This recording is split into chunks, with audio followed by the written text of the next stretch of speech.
on the everlasting arms.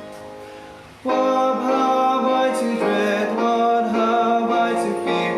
Leaning on the everlasting arms, I have blessed peace with my Lord so near. Leaning on the everlasting arms, leaning, safe and secure from all alarms. Leaning on the everlasting arms. Okay, let us pray. Our gracious Heavenly Father, Holy Father, maraming salamat po sa umagang ito na pinagkaloob niyo po sa bawat isa po sa amin. Maraming salamat nga po sa aming kaligtasan, aming natanggap. Kami po ay nakakilala sa inyo bilang Panginoon sa Pagligtas ng Muso. Maraming salamat po sa lahat ng biyaya na aming natanggap sa buong maghapon, sa buong lockdown na ito. Almost mag 2 months na po. Pero salamat po dahil hindi po kami kinakapos. Because kayo po ay nagpo-provide sa lahat ng pangailangan namin. Kaya po sa gabing ito, sa hapon ito, kayo pong patuloy na kumilo sa bawat po sa amin. Simula sa aming panalangin, sa aming pag-aawitan, sa aming pong pakikinig po ng mensahe, pagbibigay, pagpalain yung ating binigay at sa nagbigay para po sa ikalalaganap lalo ng ministeryo, ng Bethany Bible Baptist Church, mga sinasapatang missions, gawain ng Panginoon para na mapahayag ang ebanghelyo ng kaligtasan. Yan po sa pakikinig po namin sa gabing ito, kayo pong patuloy na kumilos, magabay. Bigyan niyo po kami ng humble heart, teachable heart, submissive heart, at sana yung aming mga natutunan hindi lang po manatili lamang sa aming mga notebook, sa aming isipan, bagkos ma-convert namin to sa wisdom kung saan anong mga problema dumating po sa amin, sa amin po nagagamit ng inyong salita para nga po sa sariling paglago spiritual. Maraming salamat po at ito po ang aming samad dalangin, tayong pangalan ng aming Panginoong Jesus sa pangyarihan ng Banal na Espiritu. Amen. Okay, let us sing another song.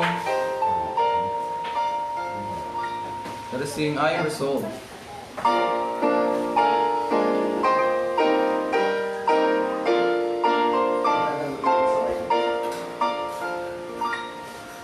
I am resolved, no things that another needs of a Lord my son. I will hasten to Him, hasten to glad and free. Jesus, greatest Son, to the Savior, leaving my sin and strife. He is the true one, He is the just one, He has the words of life. I will hasten to Him, hasten to glad and free. Jesus, greatest Son, yes, I will come to Thee. Naka-live na po kami, nagsisimula na po ng live. Kitchat si Pastor. Okay, so ngayon po ay dadawa na po tayo sa importanteng parte ng ating service ngayong hapon hanggang maggabi. So tawagin po natin si Pastor Nato para sa kanyang preaching.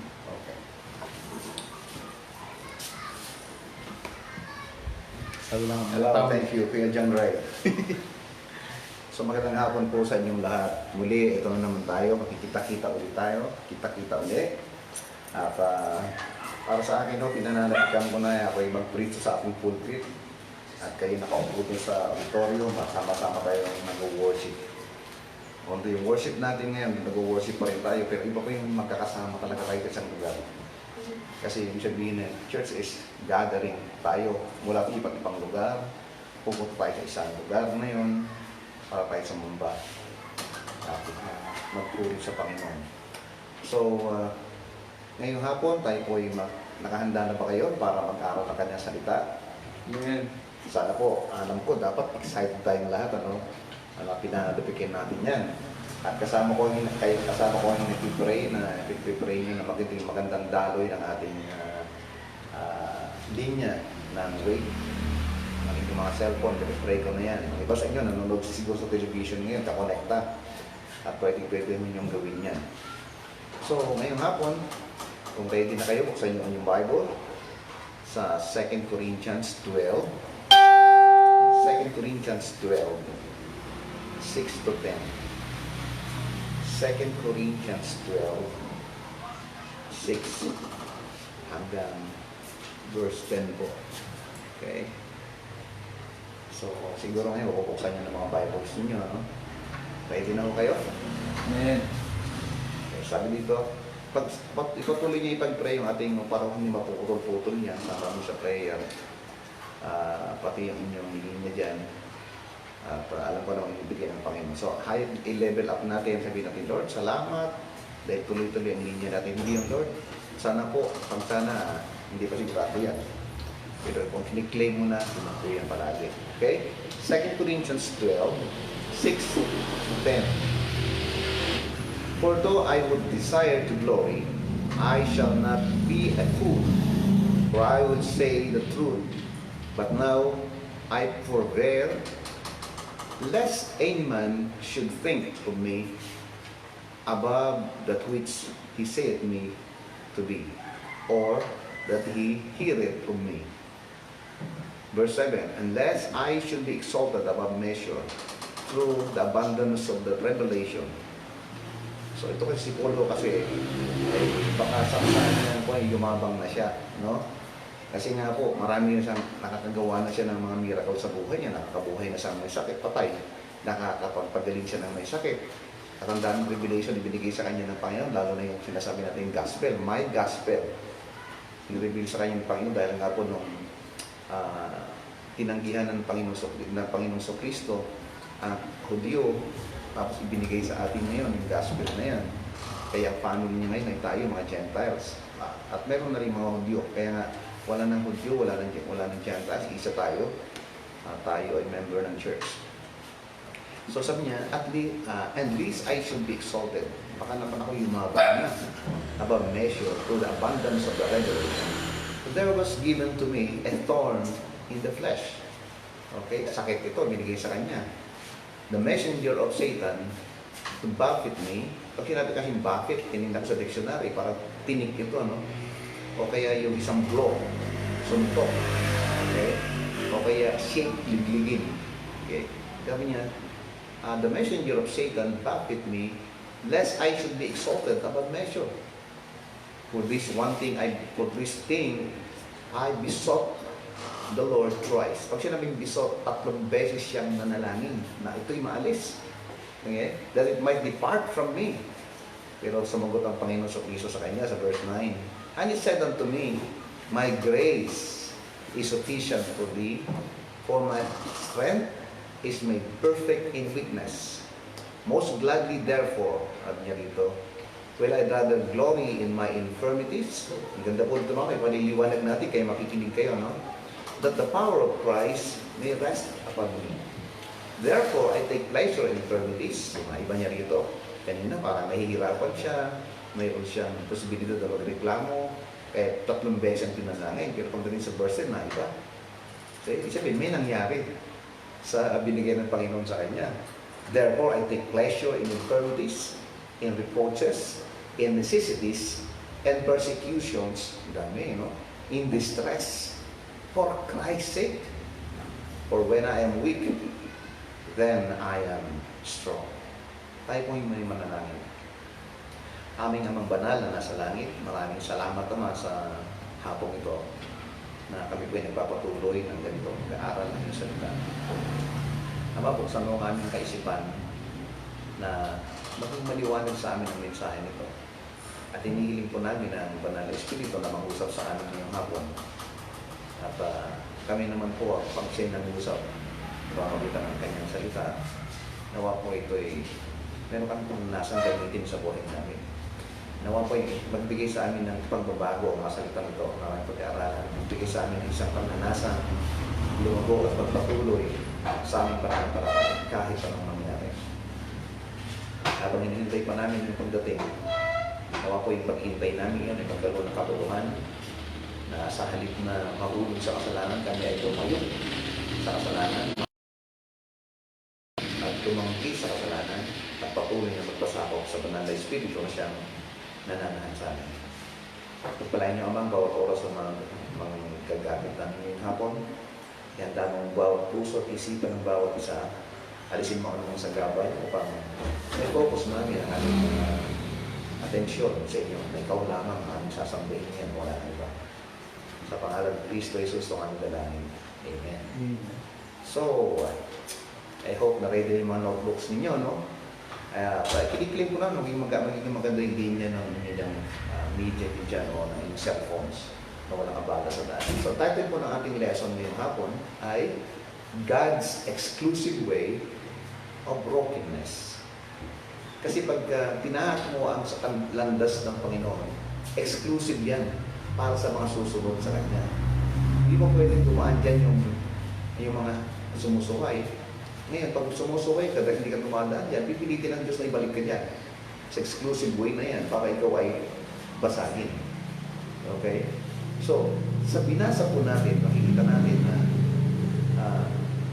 nais durugin ng Panginoon si Paul dahil gusto niyang bago. Kagaya po ng isang ubas. Ang ubas po, alam ko, paborito niyang ubas. Ako, paborito ko yung ubas. At palagi, pag nasa church tayo, palagi may naglalagay ng ubas sa table ko. At siya, inaagutan ako ng ubas sa supot. Sarap, iba-ibang class. May kulay green, may kulay violet, may kulay red. At yung may parang may yellowish pa na grapes. Pero ang mahalaga po dyan, yung grapes na yan, para mapakimbangan ko ng slow. Kasi yung grape, pag hindi kinain ng matagal, mabubulok yan eh. So yung grapes na yung tinanim para kainin, at para ito'y gawing alak. Pero bago yan maging isang alak, yung ubas na yan po'y gigiiking maiging. Dudurugin. Nung panang Old Testament time, meron silang tinatawag na threshing floor na talagang ginigiik yan. Niyayapak-yapakan yung ubas na yan para kunin yung katas. Kaya ganun po yan, para pakinabangan. Siguro nakatikim na kayo ng mga red wine, white wine, ano? At lalo na yung pagkatapos mayroon kang kakain ng steak. Nagsimula pa yun, kung babalikan mo yan, bago naging masarap na wine yan ay bunga ng isang ubas, grape tree na dinurog, inapapakan para makuha at papakinabangan yung katas niya. Ganon din po yung trigo. Siguro may hindi kayo sa mga tinapay. Kaya lalo na yung mga mamahaling tinapay. Bago yan maging tinapay, o bago yan magawang sangkap ng isang tinapay, yan yung trigong yan, ay gigilingin naman yung trigo na yung gigilingin yan, aanihin, tapos gigilingin yan, at paglabas niyan, trigo na, giniling na trigo, at pwede mo nang gawin tinapay. Pero bago mo gawin tinapay at papakinabangan, ay pambira, gigilingin mo muna ng gusto yan. So, binigyan ko na kayo ng background na example para makita nyo, ano ba yung sabihin ng brokenness? No? Okay. Now, God breaks our self-will to transform or to change us into a useful vessel for His kingdom. So, pag kinabing kingdom, di ba sabi ng Panginoon, you must be born again. If you cannot, hindi ka mag-born again, you cannot say the kingdom of God. So, yung kingdom of God, tayo yung church niya. Okay? It is called the spiritual kingdom of God. Ngayon, tingnan nyo, tayo. Kasi tayo, meron tayong tinatawag na katigasan ng ulo. Aminin nyo yan. Kaya may katigasan tayo ng ulo natin. Ngayon, pag matigas ang ulo natin, ipipilit natin yung gusto natin. Okay? Pag pipilit natin yung gusto natin kaysa gusto ng Panginoon. Sabi natin, mabait ka. Pero nais ng Diyos na ikaw ay hindi mo na makilala si Kristo bilang tagapagligtas. Pero gusto niya na makilala mo siya bilang Panginoon. Kaya bago siya tawagin ng Panginoon at susundin mo yung gusto niya, kailangan mo munang madurog. Okay, pagbasagin ka ng Panginoon. Kaya sabi ko, God breaks our self-will. At yung self-will na yan, di ba? Hindi gusto ko eh. Okay? Yung self-will, ito yung tinatawag na katigasan ng ulo natin. So, hindi tayo pwedeng baguhin ng Diyos hanggat hindi tayo binabasag yung katigasan ng ulo natin yan. Para tayo gamitin yan bilang isang mahalagang instrumento sa kanyang kaharian. So, aminin natin, matigas sa ulo natin. Even ako, kahit ang pastor niya, meron pa rin katigasan ng ulo niya na nais durugin ng Panginoon sa buhay ko. Pero unti-unti niya tayong dudurugin. Kagaya ng yung kabayo, bago mo magamit ang isang bagong kabayo na yan, You have to brake that horse. Paano i-brake? Kasi lahat ng sasakay sa likod niya, ipapatong mo sa likod niya, talagang tatalon yan. So, kailan magaling yung mag-brake sa kanya? At sasakayin nyo, nagtatalon yan kasi gusto niyang alisin ang mga nakatapakapatong sa likod niya. Ngayon, yung kabayo, pag yung taong yan matindi, hindi alis, hanggang mamaya lalakad na yung kabayo. Sabi niya, pagod na ako, suko na ako. Makita mo, hindi na yung maglulokso. Even yung mga sasakyan, mga bagong sasakyan, may tinatawag ng break-in. Hindi mo pwedeng biritin niya na ayos. Hindi mo pwedeng gamitin agad na ng bigla-bigla niya. May mga certain na paandar ka ng matagal, tapos yung hatak na yung speed lang, para yung makina ay magtagal at maging matibay. Yan. So, one of the most famous examples of how God uses brokenness is the life of Paul. Siya yung pinakakilalang halimbawa dyan, tinatawag na brokenness. Okay? Kasi, nung panahon ng kanyang ministry, si Apostol Pablo ay nakaranas ng matinding paghihirap. Hindi paghihirap, hindi pagkain, kundi grabe yung naranasan yung pagsubok sa buhay niya. Sa English, hardship and difficulties. Isipin mo, magpipreach ka ng Word of God sa kalye, ang gagawin sa'yo, puhulihin ka, pupukpukin ka, tapos ikukulong ka. Isipin mo yun. Ikaw iba siguro, pambira, naglilingkod sa Panginoon, gano'n ba ba maglingkod sa Lord? Na pagtapos maglingkod, pupukpukin ka, ikukulong ka, na wala ka namang kasalanan. Dinanas niya yun. Kaya matindi yung kay Apostle. Kaya nga ako, may siguro this coming Sunday, pag natapos na yung lesson natin, na paano ka hindi ma-offend? Kasi karamihan na isang dahilan kung bakit marami ang nawawala sa simbahan, nag-offend. Okay? Marami hindi na lumalago sa pananampalataya dahil offend. Gusto ko ma-overcome natin yan. May way para ma-overcome natin yan. Si Paul, hindi siya na-offend dito sa nangyari ito. Ipin mo, naglilingkod siya, ginulpi, kinulong. Pero maganda kay Paul, pagkatapos na makalabas sa kulungan, preach siya ulit ng Word of God. Sabi niya, ayaw mo ha, sige. Nakaranas siya ng papunta na siya sa home, no? Nakaranas siya experience ng lumubog yung barko na kanyang sinasakyan. Kung mabasahin sa 2 Corinthians 11:24-29, nandiyan naranasan na Apostle Paul. Yung lahat ng kanyang hardship at difficulties sa life niya. Now, ang tanong, why did the Lord allow all these trials in Paul's life? Bakit pinayagan ng Panginoon na ang lahat ng mga pagsubok na ito sa buhay ng Apostol Pablo? Yan. Alam niyo bakit? Because he was working through them, through those trials, to teach the Apostle Paul. Meron ituturo ang Panginoon sa Apostle Paul. Parang din noon na yung pusa namin nangangagat. May kinalmot, nagpa-injection na nga si ano. Pero nung pagdating, pinalo ko yun. Kasi hindi mo mag-break, di-break ko yan. Hanggang bandang huli, wala na. Napakabait ko niya. So, gano'n ang ginagawa sa atin. Kaya yung mga bata, sa buhay na, yung mga bata, mayroon na agad makikita mo sa kanya sa Bible na, train up a child the way he should go. When he is old, he will not depart from it. Okay? So, ang niyo pa lang yung training sa bata is love sa gitna. Yan, sa kabila, parang siso, discipline, training. Discipline, training. Pero ang mamagitan niya, ipag-ibig. Kasi kailangan pag-break yung katigasan ng ulo niya.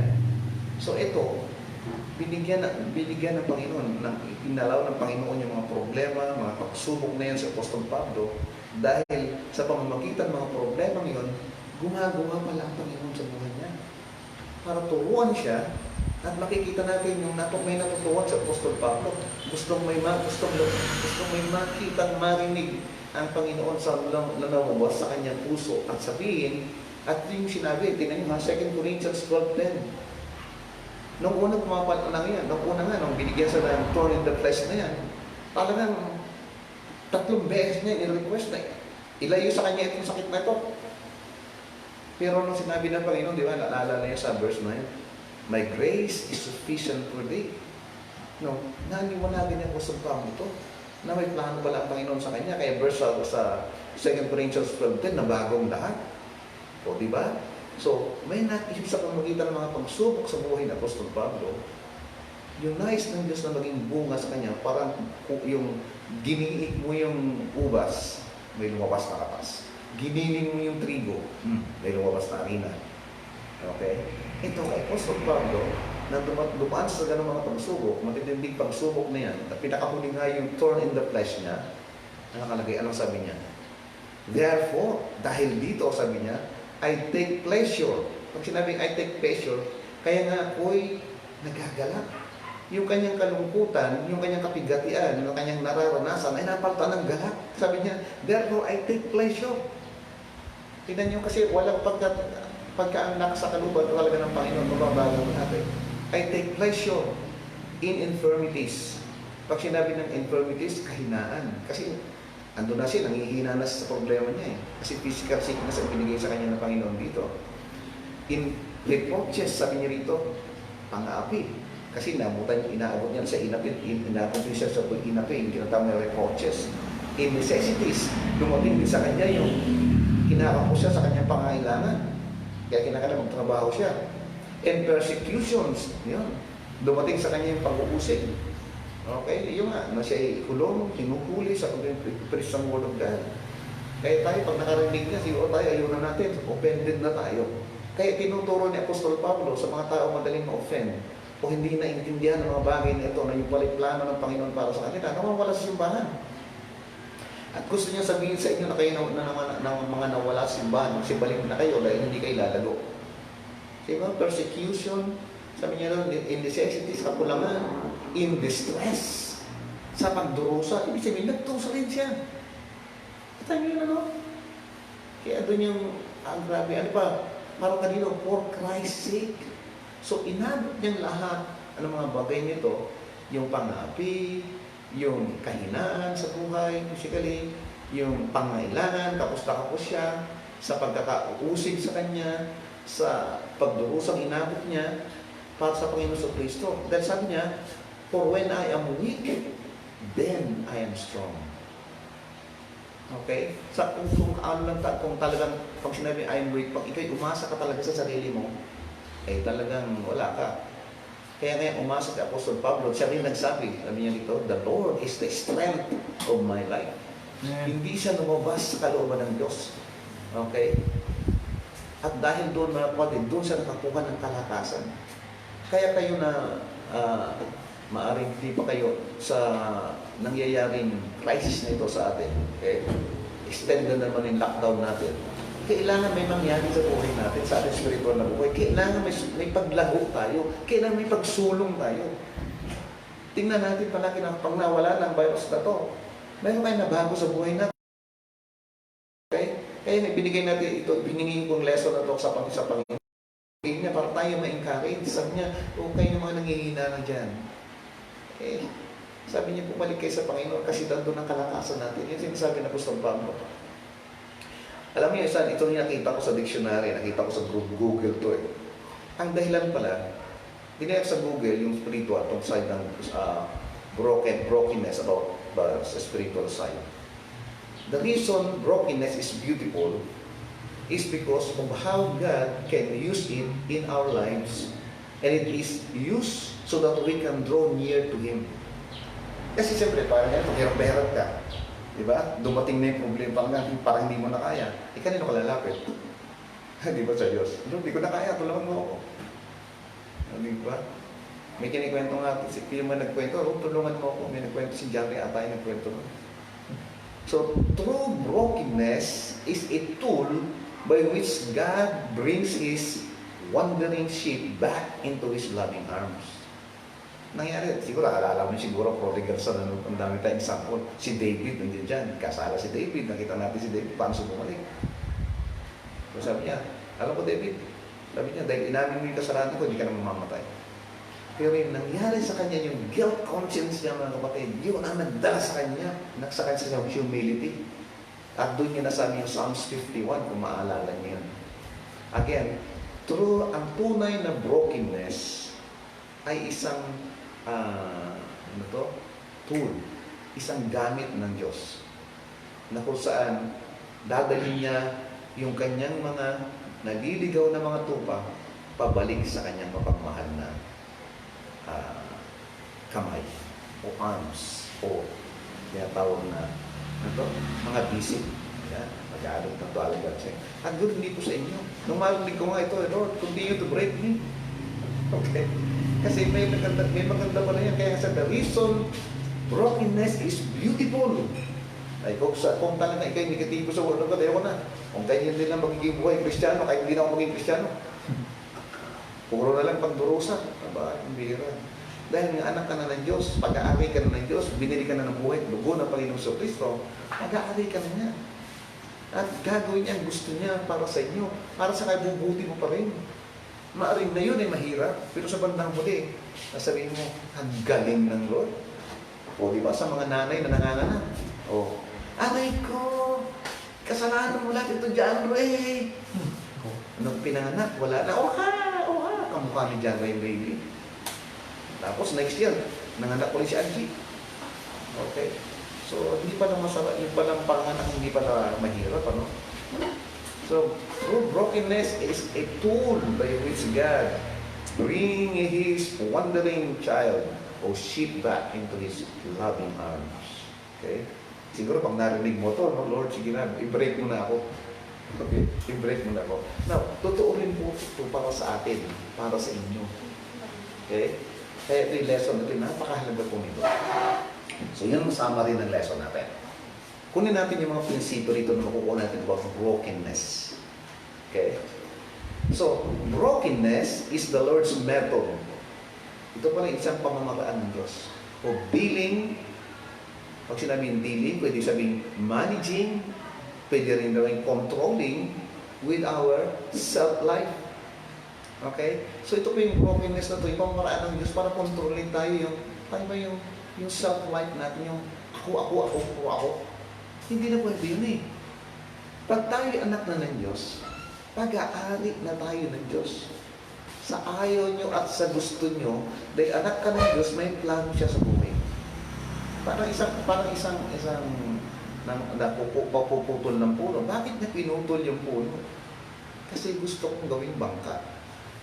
O, pinutol mo, aray, masakit. May pinutol ka sa pagmumulan ng iyong pagmumulan ng iyong katirahan, pagmumulan ng iyong kaligayahan, tapos puputulin ka, tatabasin ka, aray, sakit.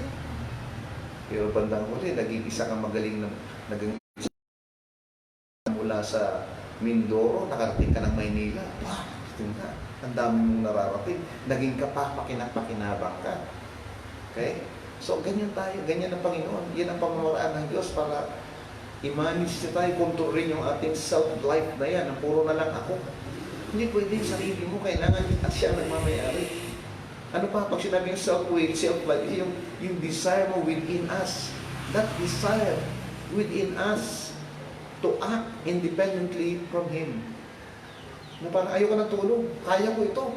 Yan, tinatawag ng self-life. Minsan, pag sinabi, siyempre, ang mga anak is under the authority ng iyong kanyang magulang. Tingnan nyo, pag yung magulang nagkulang sa pagdidisiplina sa anak, tagawa ng Diyos ng tutos eh. Diba? Children, obey your parents, sinawa ni anak. Sino magtuturo sa kanya, sinasabing obey. Ibig sabihin, ine-expect ng Diyos na yung magulang magkamats yun. May turo ang Diyos, may utos ang Diyos sa mga anak. Children, obey your parents. Paano uutos? Ay kung hindi mo dinisiplina ng magulang. Because I can train up a child in the way he should go. Not from it. So kailangan lahat ng pagmamahal. Kung kamuli ma-appreciate ka ng magulang, yung anak ma-appreciate yung magulang dahil kung di ka nagpabaya ka, nato, pagiging problema ng mga anak mo. Kaya, bakit?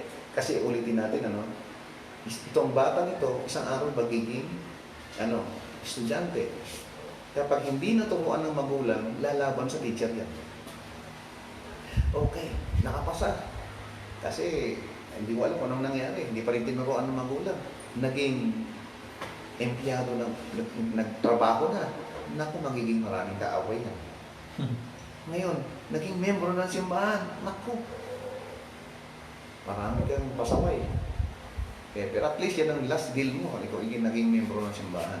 Pero ang ganda, nakangumana ng palatata. Pero dapat tayo mga magulang, simulan na natin baby pa lang. Okay, mag-usap na kayo husband and wife na Ipakita natin sa ating mga sa ating asawa, tayo ipakita ng mga anak natin na tayo ay may takot sa Diyos. Na tayo nagmamahalan, na tayo nagsusunod, na makikita ng mga anak natin yan. Ngayon, walang pwedeng kampi-kampi, walang favoritism. That's the only way na para pag tayo ngayon ay hinuhubog ng Diyos, hindi na mahirapan yung mga mananampalataya dahil kasama na yung magulang na humubog. Dahil yung mga anak naman ay natutong sumunod. Okay? Nang siya lumaki, nakakilala kay Kristo, abay, madali na siyang turuan. Ngayon, pag nagpapaya ang magulang, hindi natuto yung anak, hindi nakakilala kay Kristo dahil dumaan ang maraming problema, may nag-share, naku, ang hirap niyang lumago dahil ang dami niyang babasagin. Okay? So, yan ang method ng Panginoon. Kaya talagang kung Kristiyano ba, hindi pwedeng hindi ka dumaan dyan. Kaya kung minsan, dahil hindi mo alam, sabi ng Bible, my people are destroyed for lack of knowledge. Hindi mo alam. Ngayon, sinasabi ng Lord sa ito, hindi ka dapat mawasak ang buhay mo dahil hindi mo alam. Ngayon, pinapaalam sa ng Diyos na pag may dumating sa iyo na mga paghihirap, okay, matitinding problema ang dumadating sa buhay mo, yan ang tinatawag ng brokenness. Gusto kanyang pakinabangan. Kagaya ka ng grapes, dudurugin ka para pakinabangan yung wine mo. Kung ikaw trigo, ikaw bigas, ikaw gigilingin para maging maisain ka pero kanin. Okay? Kasi ng method ng Panginoon. So, brokenness in the sight of God, ibig sabihin, heartbreak. Yan. Pagka dumadating na sa iyo yung brokenness na yan, diyan na dumadating yung heartbreak. Bakit mahal na mahal ko siya? Bakit niya ako iniwanan? Hindi mo lang alam, hindi siya para sa iyo. Kaya kayong mga mag-boyfriend, girlfriend, mag-iingat kayo ha. So, kinakailangan nasa kalooban kayo ng Panginoon. So, unang-unang darating niya, heartbreak. Siyempre, pag sakit na sakit ka, kasi may kaibigan ka, advice mo naman ako ng magandang advice dito. Siyempre, may mag-advise Kristiyano. Kristiyano ka na ba? Hindi po eh. Kailangan, tanggapin mo na si Kristo kung nakakilala ka. Ngayon dumating Kristiyano, may heartbreak ka ulit. Lalapit ka lang, Pastor, ano bang problema? Itong gawin natin. Yun, natututo ka na ngayon. Nalaman mo pala, ganun. Bisa naman, physical weakness. Bigla ka nagkaroon ng panghihina, hindi mo alam. Okay? Kagaya na kay Apostle Paul, physical weaknesses. Dumating sa buhay niya. Yun. So, ang tingin ng Panginoon dyan, pagka broken ka, ibig sabihin heartbreak, physical weakness, wala namang iba. Okay? Ang Diyos lang nakakaalam kung paano niya dadalhin sa buhay mo yan. Crass and torn in spirit over sin. Maring nasa kasalanan ka rin. Ngayon, sobrang dumating sa kasalanan sa buhay mo, hindi mo na kaya, parang kang David. Tapos sobrang broken mo na, talagang wala kang ibang tatagwan kundi ang Diyos. Okay? So it is something that everyone is guilty at one point of another. Sabi niya rito, wala na ba yung in all thy ways? Imbis na lahat ng gagawin mo, in all thy ways, acknowledge him and himself direct thy path. Yung bang basta-basta na lang di-decision sa buhay. Sabi ng Diyos, hindi pwedeng baliwalain mo ako. Anak mo, ikaw yung anak kita, nilalang kita. Ang ibinigay ko ang aking anak para sa iyo at ibinigay naman ng anak ko ang kanyang buhay para sa iyo. Tapos, babaliwalain mo ako. Hindi pwede yun. May plano akong maganda para sa iyo. Hindi pwedeng katigasan ng ulo mo. Dudurugin ko yung katigasan ng ulo mo yan. Okay? At kung minsan ginagamit ka, matigas ang ulo mo, itatapat ka sa boss na matindi. Okay? Bakit ba kayong boss ko ito? Pinag-iinitan ako. Dahil may gustong palabasin ang Diyos para sa iyo. Bakit sobrang higpit ng magulang kong ito? Kasi siyang nakakaalam na katigasan ng ulo mo. Sa bandang huli, ma-appreciate mo. Si John Ray nga kinikwento niya yung buhay niya, sa lolo naman niya noon. Pero ngayon, na-appreciate niya nangyari. May purpose pala yun. Okay? So it is something that everyone is guilty at one point of another na marami sa atin, basta na tayo nagdidesisyon na binabaliwala natin ang Diyos. Simba. Miyerkules, hindi ka magsisimba. Hindi magbasa ng Bible, hindi ka na magsimba. Sabi ng Lord, sige, go on. Isang araw, basta ka nalang magigising na para ka nisa ng ginigiling o kaya binidigiik na parang ubas dahil may gusto akong makita. Andiyan heartbreak mo, nagkasakit ka, maaaring isang sakit. Okay? At dumating sa buhay mo. So, ganyan. So, Pag sinabing in all thy ways, di ba? Trust in the Lord with all thine heart, with all thy soul, in all thy ways. So, ibig sabihin, sa lahat palagi ng panahon, acknowledge Him. I-acknowledge mo sa iyong kataas-taasang Diyos na siya ay sovereign God. I-acknowledge mo na siya ay all-knowing God na alam niya ang kanyang ginagawa. So, ibig sabihin, doon tayo pumaling, doon tayo magtiwala sa pinakamakapangyarihan, sa kataas-taasan, at all-knowing God. Bakit siya magkakamali? Amen. Kasi in all thy ways, acknowledge, He shall direct thy path. Kaya maraming yung mga young people pa sa YD, patigas ang ulo. Bakit patigas ang ulo? Nagkulang mga magulang sa responsibilidad nila. O maaaring yung pastor nila, nagkulang din ang responsibilidad. So dapat pagkakasama yun, magulang, oo na, no? Di ba? Magulang, iglesia, church. So magkakasama yan. At kayo mga magulang, huwag niyong pag-usapan ang mga negative ng simbahan. Ay kung siya sinisiraan niyo yung pastor niya sa harapan ng inyong mga anak, ano tingin ngayon ng pastor? Sinisiraan niyo yung mga upcoming preachers sa harapan ng inyong mga anak. Nag-uusap-usap mga mag-asawa. Eh hindi ganyan yan. Sa araw, talagang tatamaan kayo sa Panginoon. Mahal po tayo ng Panginoon, pero kailangan niya tayong magamit. Gusto niya tayong maging kapaki-pakinabang. Okay? So, no matter how committed you are to God, Pastor, ako naman palagi nagsisimba. Ako naman ay tapat sa Panginoon. Mahal ko ang Diyos. Okay? So, kaya lang, may mga bagay na yung pag nakarinig ka na, tapat ka na sa God, pero pag nakarinig ka na sa bagay na tungkol sa attitude mo, ikaw ay nalaban. Okay? Ipapag hinarangan yung buhay mo na parang na-touch yung ego mo na ganito, abay nalaban ka na. We fight, okay? We fight in our attitude to do things our way rather than His way. Kahit masabi, may mga pastor nga, ganun din. Kami mga pastor. At kami nakakatikim sa Diyos. Dahil mahal kami ng Diyos. Gusto niya mabago kami. Ganun din ang Diyos sa atin. Mga pastor, ganun din. Lalo na rin po kayo. Kaya kailangan talaga maisigurado natin na tanongin natin agad yung sarili. Ang kulang ko kaya? May gusto ka sabihin ng Panginoon. Okay? So, kahit na tayo sabing loyal ka naman, nasa simbahan ka palagi, but sometimes, we find the attitude to do things our way rather than His way. Now, thankfully, the Lord Jesus Christ has purpose to bring every area of our life into submission to His will. Okay? Lahat na bahagi ng buhay natin, makinig po kayo dito ha, ang layo din para ng Panginoong Kristo is to bring every area, dalhin ang bawat bahagi ng ating buhay na may pasakop natin sa Kanyang kalooban. Kaya hindi po pwede na nagpasakop ka sa parte ito, sa kabila na may nagpasakop ka, pero may mga bahagi na ayaw mo. Para bang sa buong bahay, pinapasok mo Panginoon sa salas, malinis ang salas mo, malinis ang CR mo, dahil pero pagdating sa kwarto mo, ayaw mong buksan sa Panginoon dahil magulo. May mga bagay na hindi nakaayos sa kwarto mo ng iyong buhay. Ang gusto ng Panginoon, makontrol niya lahat yan. I-submit mo lahat sa Kanya. Yan ang isang bagay na gusto ng Panginoon. Kaya dapat pagpasalamatan na dahil may purpose ang Diyos, ang Panginoon sa atin na dalhin ang bawat bahagi ng ating buhay into submission to His will. So, anong nangyayari? Patuloy niyang inaalis ang bawat hadlang mula sa ating buhay hanggang sa ganap na isuko natin sa Kanya, ating buhay, at magtiwala ng ganap sa Kanya. Ang tanong, meron ba kayong hindi sinusuko sa Panginoon? Naisuko niyo na ba lahat sa Panginoon? Ay, hindi titigil yan.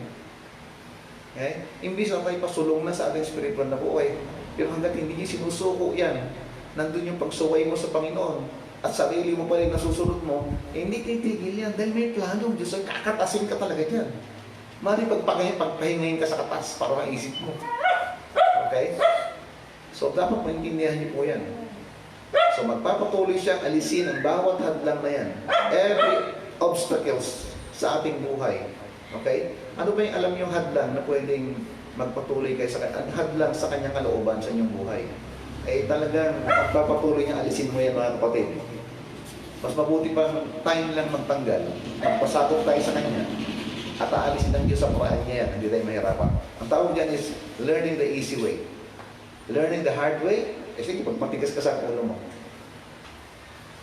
Sige. Kasi ang gusto niya kasi, completely surrendered to Him and trust Him fully. Di ba sabi niya, trust in the Lord with all thy heart, with all thy soul, with all thy might. Ano ba yung nakakadlang para hindi kayo makapagtiwala sa Kanyang lahat? Eh, gusto niya kasi magsumuko ka muna sa Kanya. So, hindi ka pa rin natututo. Ang gagawin ng Panginoon, He uses difficulties, okay, we experience. Siguro naman, aminin nyo, ako nakaranas na ng talagang matindi sa buhay ko. Naranasan ko na yan. Alam na ng Diyos yan. Alam ko yan. Kayo nakaranas na? Nakaranas na rin kayo? Okay? Now, bakit kaya gusto niyang baguhin tayo? God wants to transform us into a godly representative. Okay? And equip us for all He has planned. So may plano ng Diyos para sa iyo. Eh paano kanyang gagamitin kung hindi kanya iti-train? Paano kanya gagamitin kung hindi kanya aayusin? Oh, di ba? Kanina, nanood ako kanina ng isang ng isang Rolls Royce na sasakyan. Pag binuksan mo, pinindot, malabas yung red carpet para umakyat ka. Okay? Tapos walang driver. Grabe, isipin mo walang driver. Binuksan niya pintuan, umuukas na gano'n. Tapos biglang naupo siya, pinindot siya, computerized. At naglakad lang sa kanya. Pag may nasalubong na sasakyan, inaiwas. Sabi ko, pambira, paano kaya ito pag nasira ang computer, babangga ito? Ay, napakamaganda ng Rolls Royce. Umulan, gusto may pinindot siya, lumabas yung payong. Lahat. Okay, ilalagay ko nga sana sa aking your story. Okay, kaya lang material na bagay na yan. Pero nice ng Diyos na gamitin tayo. Isipin mo, bago yung sakyan na yun, bago yung nagawa, napakahabang, napakahabang pukpukan, napakahabang computer ang ginawa para maging ganun. Ganun din po tayo. God is a perfect God. At ang plano niya sa atin ay perfect. So kinakailangan tayo, kapatid, magpasakop lang tayo sa Panginoon through His Spirit and through His Word. At pagkatiwalaan natin siya, ayon sa kanyang mga pangako, ayon sa kanyang mga utos. Kaya kung yun may mga pangit na nangyayari sa buhay natin, nakagawa tayo ng mga desisyon. Tingnan nyo, gagawa ka ng desisyon ngayon, tandaan mo, it will affect your future. Pag maganda ang gagawin mo, maganda ang future mo. Pag pangit na desisyon na ginawa mo, kumanda ka isang araw, aanihin mo yan. Okay? Kaya ngayon, kung nakagawa ka ng mga pangit na desisyon ngayon, siguro, ilapit mo na sarili mo baka magbago pa ang Diyos sa'yo. Diba? Ano man tinanim mo sa may aanihin. Kaya takot ako magkasala. Hindi ako perfect, nagkakasala pa rin ako kahit paano. Pero hindi yung patakalangin na lang. Iba yung ikaw talaga nasa kalooban niya. Kaya nga napakaganda yung pray. Diba? Without ceasing. Bakit? Because prayer, sabi niya, pray that you enter not into temptation. Kaya sa inyo siguro maraming temptation na gumawa sa bagay kasi di ka nananalangin. So naniniwala ako dun pray that you enter not into temptation. So, yun yung mga prinsipyo na dapat nating matutuhan, kapatid. Again, He uses difficulties, we experience. So, ginamit niya yung mga pangapitinding problema na ating naranasan yan para mabago tayo sa isang makadiyos na kinatawan niya. At, sanayin tayo, hubugin tayo sa lahat ng kanyang pinaplano sa kanyang buhay. Gaya sa araw, kala ko nga noon, isipin mo, magiging pastor ako. Kung alam na, magiging pastor ako. Sa buhay ko noon, ang layong isipin. Kaya nung nagpastor ako, sabi ng mga batchmate ko, ha? Nagpastor ka? Paano nangyari yun? Wala yung posible sa inyo, hindi nyo maunawaan. Pag makakilala ka muna bago ko. Gusto nyo, share ko muna sa inyong salita ng Panginoon para malaman nyo. Kaya lang, may mga interaction na wala na. Now, ito naman yung what brokenness is not. Okay? Nakita natin kanina yung brokenness. Ano ba yung hindi brokenness? So, napakahalaga po para sa atin na ma-realize natin to na God does not want to crush our spirit. Ayaw yung durugin yung spirit natin. Okay? Halimbawa, pag dumating ang problema sa'yo, matindi, maghirap, hindi siya dinudurugin yung spirit natin. Rather, His desire is to break our self-will. Ang talagang gustong durugin ng Panginoon sa atin yung self-will natin, yung katigasan talaga ng ulo natin. Nasasabihin ko ulit sa inyo, kayo hanggang ngayon matigas pa rin ulo nyo. Ako, may katigasan pa rin ang ulo ko. At yan ang dudurugin ng Panginoon sa atin. Okay? Sumunod na lang po tayo. Bakit niya kailangan durugin yung tigasan ng ulo natin? So that we can be fully devoted. Devoted what? Followers of the Lord Jesus Christ. Di ba sabi niya, follow me, sabi ni Paul, as I follow Christ? Oh, ibig sabihin, sinusundan ni Paul kasi tayo mga New Testament believers. Ang doctrine natin ay yung kay Paul, mula sa Romans hanggang Philemon. Di ba sabi niya, yung tinatawag na, my gospel, my doctrine. Ano yun? Nai-reveal sa kanya ng Panginoon para sa kanya. So makikita natin na napakahalaga po nito. No? Kaya makita natin si Paul na talaga sinunod niya ang Panginoon. Dahil alam niya eh. Okay? Sinyape siya ng Panginoon. Ginamit niya yung mga hardship na yun para lang sa inyo dumating sa parte ng buhay niya. At gusto ko rin mangyari sa buhay ko yun. Palaging pinag-pray, Lord, baguhin mo ako. Lord, gusto ko gamitin mo pa ako. Hindi ako perfect. Ang daming pang dapat adsin sa buhay ko. At ikaw lang makakapag-alis niya. Susunod ako, magpapasakop ako sa kalooban mo. At habang nandiyan na, habang nasa kalooban ka, para maibantak mo ng buhay mo, sundin mo yung salita niya, hindi yung gusto mo. Kasi pag sinunod mo pa rin yung gusto mo, wala. Didikdikin ka pa rin. Kayo mga kadalagahan, wala pa kayong pamilya, matuto pa kayo sumunod na yun. Kayo mga kabinataan, ganun din. Kaya napakahirap na, saka pa lang kayo, makakaranas lang kayo pag may asawa. Mga anak. Ngayon pa lang. Kaya ngayon, bago kayo mag-asawa, ngayon pa lang, mag-ipon na kayo. Mga kadalagahan, ganoon din. Ngayon pa lang, mga kadalagahan, mag-train na kayo paano magpasakop sa Diyos at paano magpasakop sa inyong asawa. Kayo mga binata, mahalin yung asawa nyo. Siyempre, magagawa kayo pag nagpasakop ka sa Panginoon. Nasa iyo ngayon balikat, magiging sa iyong balikat ng ratang responsibilidad. Yung asawa mo, tutulong lang. Okay? So, ang dami ko pa rin mga natututuhan na alam niyo, noon hindi ko pa talaga alam. God is good. Kaya pala sabi niya, grow in grace and then knowledge. Napakahalaga yung knowledge niya. Okay? So, yan po ang what brokenness is not. Okay? So, it's important to realize natin that God does not want to crush our spirit. Rather, He desires to break our self-will, our katigasan ng ulo, so that we can be fully devoted followers of the Lord Jesus Christ. Ang tanong ko, are you fully devoted followers of Christ? Medyo, okay, sige. Patuloy lang ang Lord. Di ba sabi ng lesson natin, patuloy niya tayong Christ yung ating katigasan ng ulo para makuha niya yung gusto niya. Okay? Ibig sabihin, this means three things. Okay? What brokenness is not? Three things. Brokenness is not chastisement. Yan. Huwag sabihin pinapalo ka ng Diyos. Kasi kayo mga believers pag kayo nakakita ng isang Kristiyano na dumadaan sa matinding pagsubok, huwag niyo sabihin pinapalo siya ng Diyos. Mali po yun. Okay? It's between him and God. Ngayon, maliban na lang kung alam mong isang tao nasa kasalanan at dumating ang problema sa kanya, pagpapalo yan. Pero pag alam mo naman isang mananampalataya, sabihin natin matapat, at sabihin natin hindi pa rin masyadong matapat ang siyang mananampalataya, brokenness is not chastisement. Someone, he is addressing a present sin that is controlling the believer's life.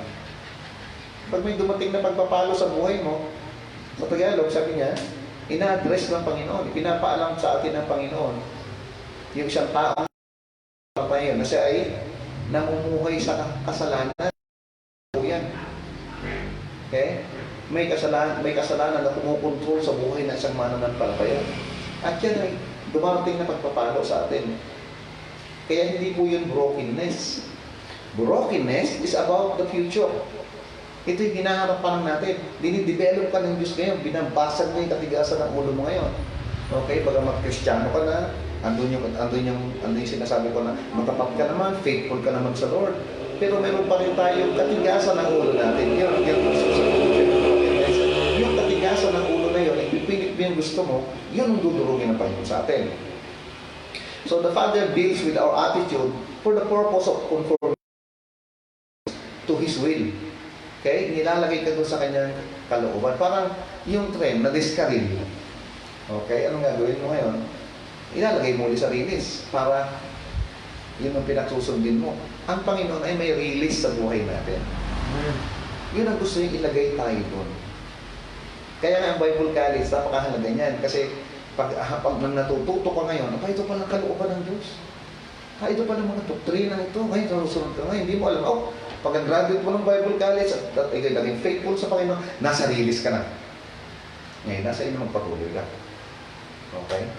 Panatili ka doon para magpatuloy ka. So brokenness is not is about the future. Okay? Kaya inuulit-ulit ko ito para magtutunayan sa utak nyo eh. The Bible, the Father deals with our attitude, yung ugali natin. Okay?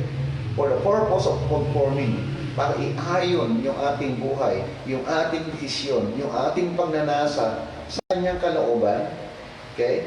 And making us effective ministers to others. Para tayo magamit na sa iba. Makapaglingkod tayo sa iba. So, this is why God sends the Holy Spirit. Yan. May katulong naman pala tayo eh. Hindi ko yata kaya yan. Ang hirap naman noon. Hindi. Kaya nga ipinadala ng Panginoon ng Ama, yung banal na Espiritu o pinadala ng Panginoon sa Kristo, ang Holy Spirit. At itong Holy Spirit na yan, nang tayo manampalataya kay Kristo bilang tagapagligtas, sinelyuhan tayo. At ang Holy Spirit na yan ay nanahan sa atin nang tayo makakilala kay Kristo, nang tayo maligtas. Bakit nandiyan ang Holy Spirit? To align our will with this. Diba? Kung nagpasakop ka sa Holy Spirit, sinunod mo yung kanyang salita, iniaayos ka, inilalagay ka doon sa kanyang kalooban. Bakit? Ay nakatira sa atin eh. Sa atin. So, to live out Christ's life through us. Amen. Tignan, paano yun? Paano mangyari? Paano ka pamumuhay si Kristo sa buhay mo? O, diba? Nagpasakop ka sa Holy Spirit. Okay. Ang trabaho ng Holy Spirit, isipakilala niya si Kristo sa'yo. At makita si Kristo sa buhay. Paano? Natuto ka na kanyang salita. Nagtiwala sa kanyang salita. Sinunod mo yung kanyang salita. At namuhay ka ng pagsunod sa kanyang salita. O di ba nakikita si Kristo sa buhay mo? Iba na yung dating buhay mo. Dati sinusunod mo yung sarili mo. Dinurong na ng Panginoon yung sarili mo.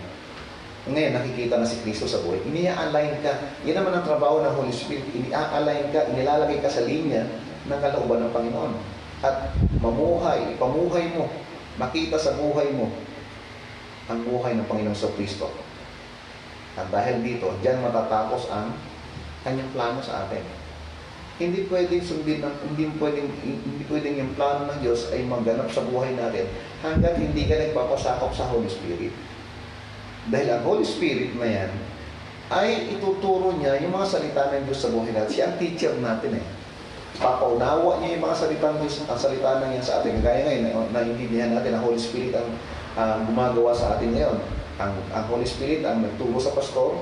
Siya nagbibigay ng kapangyarihan sa pastor para mag-preach, para maintindihan nyo. At para maintindihan nyo rin ay kayo naman magpapasakop dun sa Holy Spirit. Kaya isang Spirit natin ngayon, nag-rule. Nagsalita ako in the power of the Holy Spirit, nakikinig kayo in the power of the Holy Spirit. Na pag naintindihan nyo ngayon yan, ayun, ito pala ang plano ng Diyos sa buhay ko. Okay? Ibig sabihin, may plano pala ang Diyos sa buhay ko. So, ano mangyayari ngayon? Pag nalaman mo yan, nagkaroon ka na yung plano ng Panginoon sa unti-unting nagaganap, then, yung impact, okay? Nagkakaroon ka ng epekto, ng impact sa mga tao, sa paligid natin, nakikita nila sa atin. Di ba? Di ba sabi ito, Ephesians 2:8 and 9, di ba? For by grace and saved through faith, not of work, is the gift of God, lest any man should boast. Then, sa verse 10, makikita pa rin natin yan. Sa verse 10, tuloy-tuloy yung buhay natin na, ang laki ng nabago nito. Di ba dating ganyan yan? Di ba dating ganyan ang buhay niyan? Di ba ang sama niyan dati? Ang sama ng ugali niyan dati? Bakit ang laki ng nabago? Okay, so nakita natin ano? Another one, brokenness is not punishment. Oh, yung brokenness kanina is not chastisement, hindi pagpapalo. Okay? Yung isa, brokenness is what? Kanina. Ano kanina? Ulitin natin. Brokenness is what? Brokenness is about our future. Gusto niya na magamit tayo ng Panginoon in the future.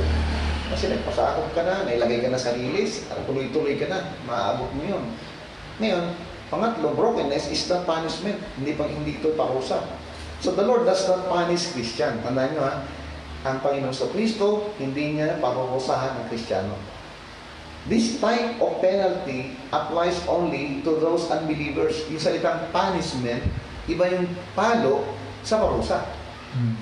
Okay? Kaya pag may brokenness, pag dito, yan ay pinapalo ng Diyos. Okay?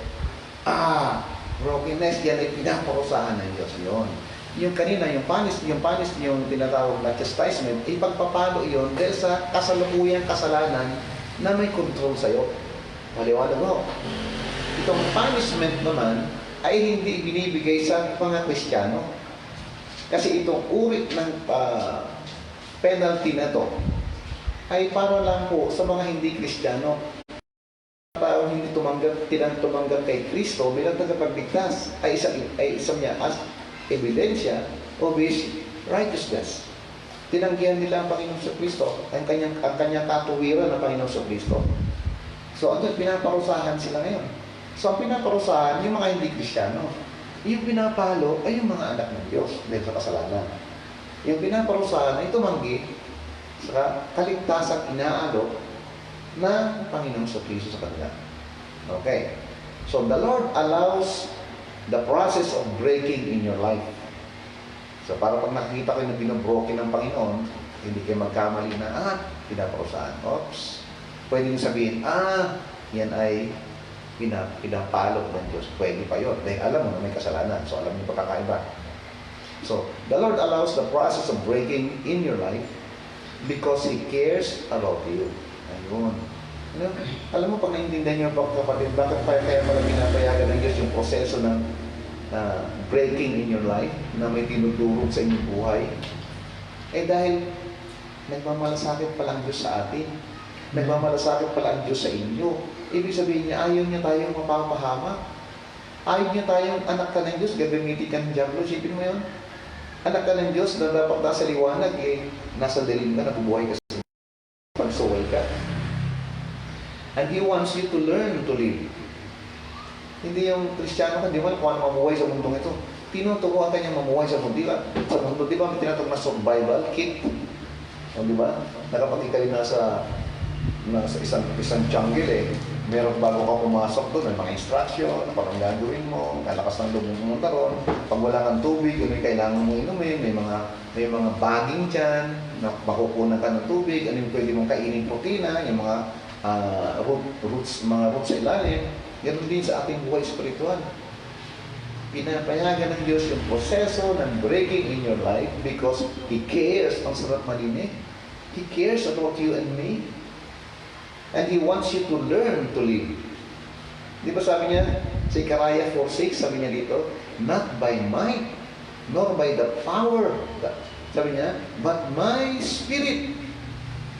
That's the message of brokenness. Hindi kahit sa power mo, hindi sa lakas mo, pero sa pamagitan ng spirit. Kaya dapat bilang isang Kristiyano, di ba sabi niya, be controlled by the Holy Spirit. Kaya pag-isip ko pa lang sa umaga, kapatid, nakalugod na ako. Morning, as I wake up, I am surrendering my life to you. Okay. So, kasi pag siya nasunod sa atin, malakas tayo. Wala yung pagdududa natin, wala yung takot natin, andun yung tiwala natin sa buhay natin. Okay? Sabihin, dahil alam natin na mayroon siyang all-knowing God, ang Holy Spirit, na alam niya kung saan niya tayo dadaling. Nasa atin ang Holy Spirit na all-knowing, nagagabay niya sa ating mga desisyon, sa ating mga sasabihin. Nandiyan ang Holy Spirit na all-powerful, na alam natin na puprotektahan niya tayo. Amen po, lalo sa crisis ngayon. Durugin yung sarili natin. Bakit ang dami ngayong mga infected ng virus? Kasi pasaway. Pinipilit pa rin nila yung sarili na sinabing lockdown, pero mamasyal, ano pala yung walang. Ano panigas talaga ang ulo natin. Ang dami tayo pa rin na sinisira ng buhay natin. So God loves you so much. God's love me. God loves you so much that He wants you to experience. Anong gusto mo rin ma-experience natin, Panginoon?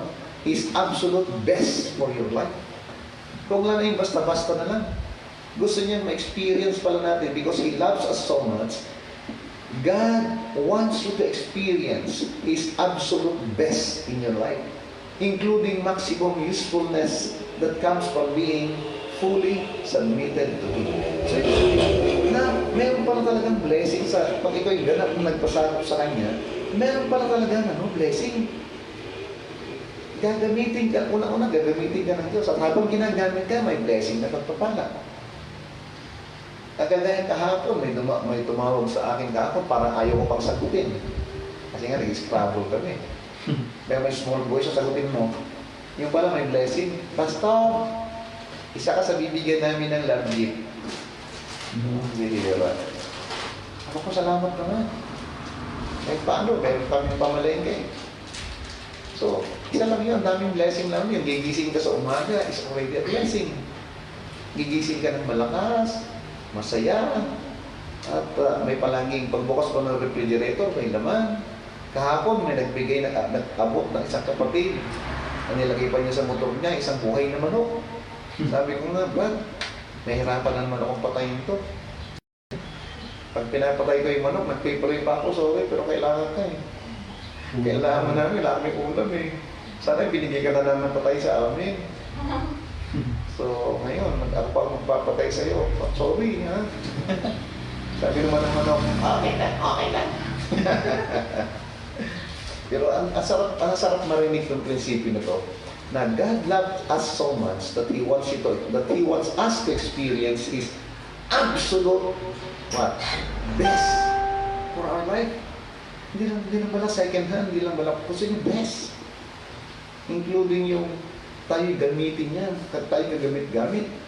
That comes from being fully submitted to Him. So, hindi ka pala talaga gagamitin ng Lord, hindi ka fully submitted.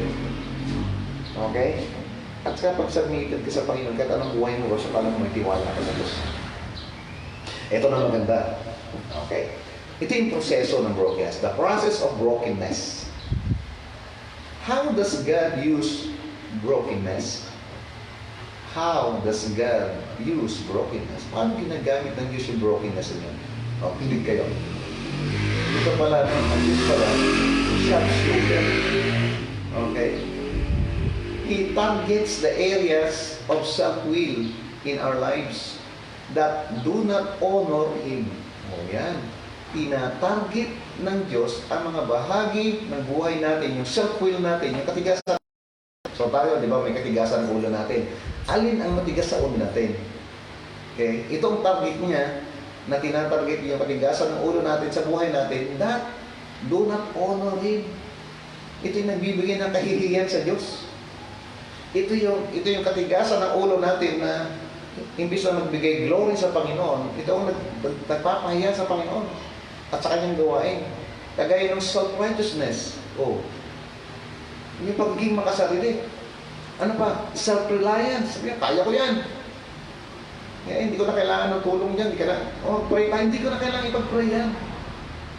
Kaya kaya ko yan. Self-reliance. Tiwala sa sarili. Ano pa? Self-centeredness. Ako. Palaging ako. Now, that's the best way is love, joy, peace, patience, alam niyo ito, no? Kindness, goodness, faithfulness, gentleness, and self-control can flow from us. Okay? Now, kaya yung tinatarget yan, inaalis niya yung mga bagay na hindi nakaka-honor, nakakapagbigay puri, nagbibigay parangal sa Diyos, para yung best way niya, dumali sa atin yung best niya. Ano yung best ng Lord? Ito yung kanyang love. Gusto niya dumali yung love sa atin. Hindi sa puro galit. Ito yung gusto niya dumali sa atin yung joy. Imbis na palagi kang masamang loob. Malungkot. Ito yung peace. Ito yung palaging magulong isip, palaging natatakot, palaging nervyos. Ito yung patience. Ito gusto niya dumali sa atin. Hindi na yung tagal naman. Hindi makapagtiis, naiinip. Ito yung kindness. Ito yung hindi madamot kaysa nauna bigyan niya. Goodness, yung kabutihan. Fruitfulness, faithfulness, katapatan, gentleness, and self-control. Ito yung gusto niyang dumaloy mula sa atin. At yan po yung Galatians 5:22-23. Yan yung fruit of the Spirit. Okay? Kaya nga tingnan nyo, kaya madalas tayo out of fellowship, in fellowship, out of fellowship, in fellowship. Eh pagkahalaman, nag-out of fellowship ka dahil sa kasalanan, nag-confess ka, hindi mo naman tinalikuran yung kinonfess mo. Kinabukasan, dala-dala mong liyan, offended ka ulit, galit ka ulit, tampo ka ulit, selos ka ulit. Eh hindi dadaloy sa atin ang bunga ng Spirit. So kinakailangan pasakop pa sa Holy Spirit. At pag nagpasakop, durugin ng Panginoon niya mga bagay na hindi nakakapagbigay parangal sa Kanya. Yung pagiging makasarili natin, yung tiwala, sobrang tiwala sa sarili natin, yung sobrang self-centered natin. Okay? Yun ang proseso niya. Kaya tingin nyo, pag palagi kang galit, asan ang love? Hindi, dumadalo sa yung love. Palagi kang malungkot, wala yung joy. O, di ba? Puro sarili natin ang dumadalo. So, we can see this in the lives of great men such as Moses, di ba? Peter, and Paul. So, the Lord had to eliminate the destructive attitude. Ano ba yung destructive attitude ni Moses? Napatigas sa ulo rin ni Moses nun, di ba? Oh, anong ginawa ng Panginoon? 40 years sa wilderness para turuan ng Diyos. At pagkatapos, 40 years sa palace, puro sa ginhawa ang buhay niya. Pero may planong Diyos sa kanya. Okay? Anong ginawa sa kanya? May ginawa sa hindi maganda. Kaya tumakas siya. Anong nangyari? Nandun siya sa wilderness. Nag-alaga ng mga tupa. Tumulong sa kanyang biyanan. At doon siya train. At nung after 40 years, tinawag siya ng Panginoon para maglingkod. At siya ang ginamit ng Diyos para ilabas yung mga Israelites mula sa pagkalipin sa Egypto. Then si Peter. Sino ba yung si Peter? Yung pabaskol-daskol kumilos siya dati. Okay? Palaging mali. Sabi niya, Panginoon, palakarin mo ko sa tubig. Lumakad. Later on, nawala ang tiwala sa Diyos. Lumubog. Oh yeah, little faith. Ang dami si Paul, nakita natin. Sige, tatlong yan, nakikita natin. Marami pa po, hindi lang yung tatlong yan. Pero nakita po natin yung mga taong yan ay ginamit ng mga great men, pero sino dati hindi naman sila great men, pero naging great men sila dahil God, okay, brought brokenness in their life and they learned and God used them mightily. Amen. So the Lord had to eliminate their destructive attitude. Kayo kayo mga nakikinig. Ano yung mga destructive attitude na meron pa kayo? Kayo mga kababaihan, kasapladahan nyo, alisin nyo na yan. Sa mga kalalaki, kasapladuhan ninyo. Yung ipipilit ba natin ang gusto natin? Okay? Di ba mas maganda sumusunod na lang sa kalooban ng Panginoon? Dapat nga yan yung humility na meron tayo. Palagi tayo nagpapasakop sa Holy Spirit para i-display ng Diyos yung kanyang bunga sa buhay natin. Yung love, joy, peace, long-suffering. So, hindi ba i-display? So, kinakailang alisin niya ang lahat ng destructive na ugali natin, yung attitudes, before He could work through us. Bago siya ganap na magagawa sa atin, aalisin niya muna. Sabi ko, ikaw dami niya inalis. Kahit sabi ko sa'yo, napakayabang ko nun. Okay? Kahit anong pastor na ako, mayabang pa rin ako. At least nakikita ko na gumawa ang Diyos sa buhay ko. Salamat sa mga problema. Amen. Okay? Although magbatindi. Okay? Pero ngayon ko naiintindihan, kaya ako walang galit sa mga nangyari sa buhay ko eh. Walang galit sa mga tao. Maring nasaktan lang ako. Pero kailanman, kayo na nakakaalam yan, hindi ako nagtanim ng galit sa inyo. Amen. Dahil alam ko na ito'y proseso ng Panginoon para durugin ako ang katigasan din ang ulo ko. At kayo matigas din ang ulo niyo, saan ako ipoprocess din kayo. Kasi mga kapatid ko, kayo mahal tayo ng Diyos. Amen. At may mga paraan siya. Okay? So ngayon, kaya dapat mawala na sa atin yung kaya gusto kong ipalo to sa Sunday about huwag na tayong ma-offend. Kasi pag may nangyari hindi maganda, proseso ng Diyos sa atin yun. Ngayon, pag alam mo to, hindi ka na ma-offend. Kaya sabi, in everything give thanks. Kaya nasaktan, kahit nasaktan ka, pero sabi, in everything give thanks. Alam mo na kung anong gagawin mo. Dahil alam mo na. Okay, so for example, God did not choose powerful military captain to free the nation of Israel from Egypt. He used Moses. Amen. Hindi niya gumamit ng mga armas, hindi siya gumamit ng anong bagay. Ginamit niya si Moses, tinrain niya muna. Sino ba si Moses? Shepherd who had learned to submit, okay, during 40 years in the backside of the desert. Nag-alaga siya ng tupa. So, ngayon ko nakikita na yung lahat ng nangyari sa buhay natin, nakaplano pala yan. Okay, parang para bang isang pelikula naka-scripted na yan. Ngayon, kailangan lang, nandoon ka sa harapan ng camera. Ano yung camera? Ang Panginoon. At tinitignan niyo yung kilos natin. At kailangan sa pag sinabi natin ang director, mali ang kilos mo, ayos mo, balik. Okay? So ito, lahat ng mga pangyayaring ito, the Lord arranged Moses circumstances of the Lord arranged Moses problems, hardship, okay, and trials in life to teach him what? Obedience. So that he could become the deliverer of his people. Pag hindi ka natutong sumunod, hindi ka gagamitin ng Diyos. Pero dahil may plano ng Diyos sa'yo, pipilitin ka niya, dudurugin ka niya, para matuto kang sumunod. Amen. Kaya kayo mga magulang na may mga anak at magkakaanak pa, itanin niyo sa isip niyo to, na kayo mga magulang, okay, at kayo magkakaanak, turuan yung anak niyo, disiplinahin niyo, mahalin niyo, i-train niyo sila, para sila lumaki na alam nilang ibig sabihin ng obedience. Hindi na sila mahihirapan sa pagsunod sa Panginoon. Kaya marami ka lang mga kabataan ngayon, nasa lumaki sila, mga talagang spoiled brat, dahil hindi rin natuto sa mga magulang. Alam ko, naging mahigpit ako sa mga anak ko, alam nila yan. At nakikita ko magandang life ko na ngayon. Okay? So, nagpasalamat din ako sa tatay ko noon, naalala ko yun, may anak na ako. Diyan sila Candy Charles at Apple. Habang hinihilot ko si tatay doon sa salas namin, doon sa moonwalk pa noon, sabi ko, tay, salamat sa disiplina mo sa akin. Kung hindi mo ako dinisiplina, hindi mo rin ako tinrain, hindi mo rin ako minahal, siguro baka drug addict ka mo ngayon. Kulang pa nga tayo, sabi ko nga. Kulang pa. Alam mo, iyak si tatay. Dahil sabi niya, at least paano na-appreciate mo yung ginawa ko, anak, sabi niya. Kaya, please, love your children, but discipline them, and also train them. Nasa Bible po yan, train up a child in the way he should go. Kaya natutuwa ako sa mga anak ko ngayon dahil nakikita, tinuturoan nila ng mga salita ng Diyos, dinidisciple nila, meron sila mga Bible study as siyempre pang bata. At mga apo ko, lamang silang sana kayo rin. Okay?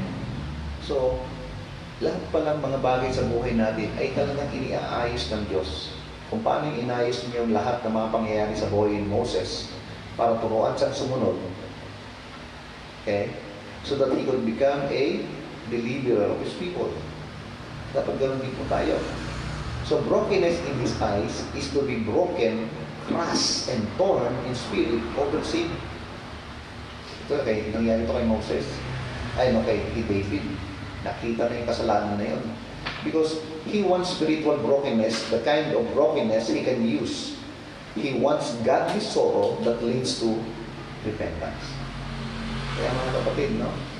Sabi niya sa 2 Corinthians 17, for godly sorrow worketh repentance to salvation, not to repentant of, but the sorrow of the world worketh death. Alam mo, blessed na blessed ako sa lesson na to, no? Okay, kasi yun doon na pala, sabi ko, meron ako kalungkutan noon, ba't kaya ganito, pero alam mo, as I grow up, hanggang sa maging magulang ako, talaga namang natuto ko ako. Sabi ko, Lord, salamat ha. Yung mga bagay mo yung pala, talagang inihanda mo para sa akin. Natuwa nga ako sa mga apo ko. Usually, nakakasama ko palang na apo ko na matagal, si Gab. Tumira siya dito ng 3 days. Grabe talaga, walang reklamo yun. Nasa lolo niya, sabi ko, you should wash your plate, ha? Siya nag-hugas ng plate. So, niayos niya rin. Kumain kami sa labas at natutuwa ako kasi nagsisilbi sa akin, pati tubig. Binagyan ng tubig. Natutuwa ako. So, sabi ko may mga dyan na karakter mga apo ko na itong mga lalaking to. Sila pa nakasama.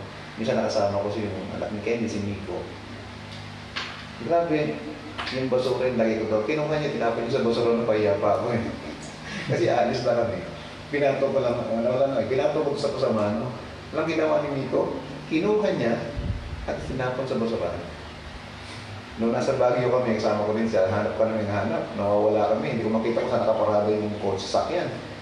Sabi siya, saan pa ang palabas? Sabi, no, there, oh, look, oh, sabi niya, what? Exit. Alam niya yung exit. So, ito ba ilalabas? Ano, exit. Yung mga apo kong babae, matalented din sila. Mana siguro sa akin. Sabi ko, joke lang. Siyempre, mana sa mga maming nagdabing there. Sabi naman sa lola, okay. Then, there was also the Apostle Paul, who had a very good reasons to boast as a prominent Pharisee. Kasi kilala siya, pag sinabing Pharisee noon, sikat pangalan niya ay Paul, ay Saul, ibig sabihin malaki. So, he acknowledged that God gave him thorn in the flesh. Kasi sabihin natin na hindi lang siya kilalang asang Pariseo, hindi nakakilala ko siya kay Kristo, bilang tagapagligtas. Then later on, ang daming ni-reveal sa kanya ng Panginoon, nakabuhay siya ng patay, nakakagaling siya ng may sakit, nakakapagpalain siya ng demonyo. Then binigyan siya ngayon ng thorn in the flesh, a messenger of Satan, sabi niya sa verse 7, verse 2 Corinthians 12:7, a messenger of Satan to torment me, to keep me from exalting myself. Kasi may mga tendency na sa buhay ni Paul, pwedeng tumaas ang lubak ang ulo niya, pwede siyang yumabang. So, hindi pinayagan ng Diyos ito. Kaya pinadalan siya ng isang medyo matinding problema dito. Isipin niyo, 3 beses siyang nag-pray para ilayo sa kanya ito. So, alam niya na hindi siya magagamit ng Diyos kung meron pa mga bagay na hadla sa kanya gaya ng kayabangan, arrogance, na nananatili sa kanyang buhay. So, naintindihan ni Paul that this thorn in the flesh was a tool. Isang instrumentong ginamit ng Diyos na para sa dalhin sa mabuti, sa kanyang ikabubuti. Naalala ko rin noon na pataas na rin yung aking spiritual na buhay noon, na kukuha na akong speaker sa mga conferences, naging director ako ng clearinghouse, naging camp director ako, high school at saka college. Okay, naging camp speaker rin ako. At marami accomplishment, naka-World Missions Conference, discipleship, ang ganda nun, no? Ngayon sabi ng gusto ko, mayabang ka na.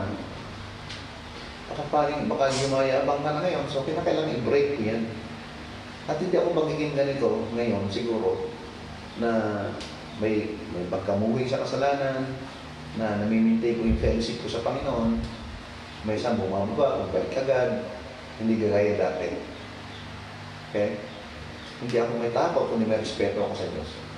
Dumating sa punto ng life ko na magpapasakot ako sa Kanya sa mamagitan ba ng Espiritu. Okay? So, alam ng Lord sa lahat ng ito. Kaya gagamit siya palagi na isang paraan, isang instrumento para tayo ay ilagay niya sa kanyang kalooban. So, Paul exhibited pride and the Lord Jesus had to correct him as well. Ang dami niya, no? Diba?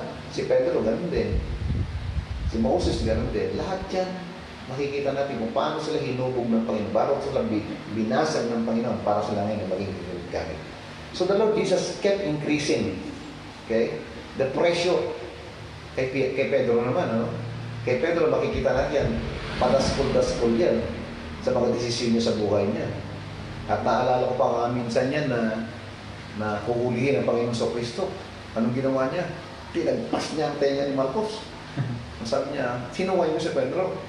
Sabi niya, alam bumuhay sa patalim, mamamatay din sa patalim. Sinaway niya, binlig niya ang tenga ni Marcos. Kita mo talaga ang Diyos, talaga ang Panginoon sa Kristo ay Diyos, ay balik niya tenga. Nang naglalakad sa tubig, Lord, payagan mo naman ako makalakad dyan. Para itong malaki sa kanya na mga kaibigan sa kapag-disipulo, nakalakad sa tubig. Sabi ng Lord, sabi niya, lakad ka. Nakalakad niya, dahil sinabi ng Lord, come. Pero nung tinesting na siya, dumating na yung malaking alaw at hangin, natakot siya. Diba? Na minsan pa nga, sabi niya, mamamatay na ako, after 3 days ako yung magbubukas. Sabi, hindi ko papayagan niya pa rin. Okay. Kaya nireview siya ng Panginoon dito, huwag ka maghadlang sa plano. Kasi hadlangan eh. So, ibig sabihin, bandang huli, ang nangyari, dinagdagan ng Panginoon sa Kristo ang pressure kay Peter so that he become a leader in the church one day. a powerful preacher, at ginamit nga siya after niya tangyan, pagkatapos tumilaok ang manok ng 3 beses, ikatlong beses mo rin yung pinagkamalo. Dahil doon sa kasalanan yun, mga kapatid, sobrang na-humble si Peter. Na-realize niya yung kasalanan yun, talagang iiyak siya ng gusto, nagsisi siya ng gusto sa ginawa niya. At dahil sa pressure na binibigay siya ng Panginoon, okay, naging powerful preacher siya ng panahon ng Pentecost. Di ba, nung nag-preach siya, kasama ng ibang mga disciples na yun, 3,000 souls were added to the church. Okay? Sipin mo, 3,000 souls were added to the church. Sino si Pedro dati? Pataskol. So, dahil dito mga kapatid, so makikita na sa Acts 2:14 hanggang 47 yan, no? Naging powerful na ginamit siya. The same is true in our lives. Mga kapatid, seryoso na tayo ngayon, nalaman ito.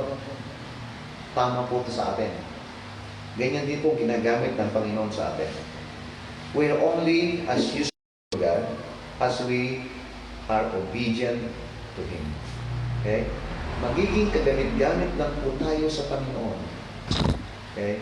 Kung tayo po ay patuloy na susunod sa Kanya. Kapag tayo po yung rebelde, pag lumalaban ka sa manunggal, lumalaban ka sa mga tao ng Panginoon, ginagamit ng Panginoon, at nasasaktan ka, na-open ka pa, hindi yan. Alam mo ba, gusto na i-break ng Panginoon para sa iyo. Bakit ka na-open? Kasi hindi ka sa ulo mo. Okay? At dahil dyan, pinapayagan na Diyos, problema ka na gusto. At kung minsan, maaaring wala ka na sa simbahan ngayon, nasa labas ka, nag-arumenta ka, alahan mo, God is going to break you para ibalik ka niya sa kanya mga arms again. Loving arms. Because God loves you. Amen. Hindi ka pinaparusahan ng Panginoon, unbeliever ka ba? Hindi. Unbeliever lang yun. Maaaring pinapalo pa kasi anak ka niya. Para ilagay lang niya muli sa kanyang malooban. Kaya yan po tayo mga kapatid, maging practical lang po tayo.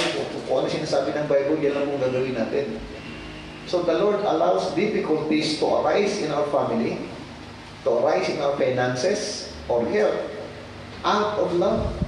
Kung nagka-problema sa pamilya natin yan, merong iniaayos ang Lord, siya lang nakakaalam. All you have to do is pagpatuloy lang po tayo at magtiwala sa Kanya. As we become spiritual mature and effective for His kingdom. Tingnan niyo yung maraming mga problema later on. Naalala ko kasi sinabi ni Partner Berba, no? Ang daming nangyari din sa kanyang buhay.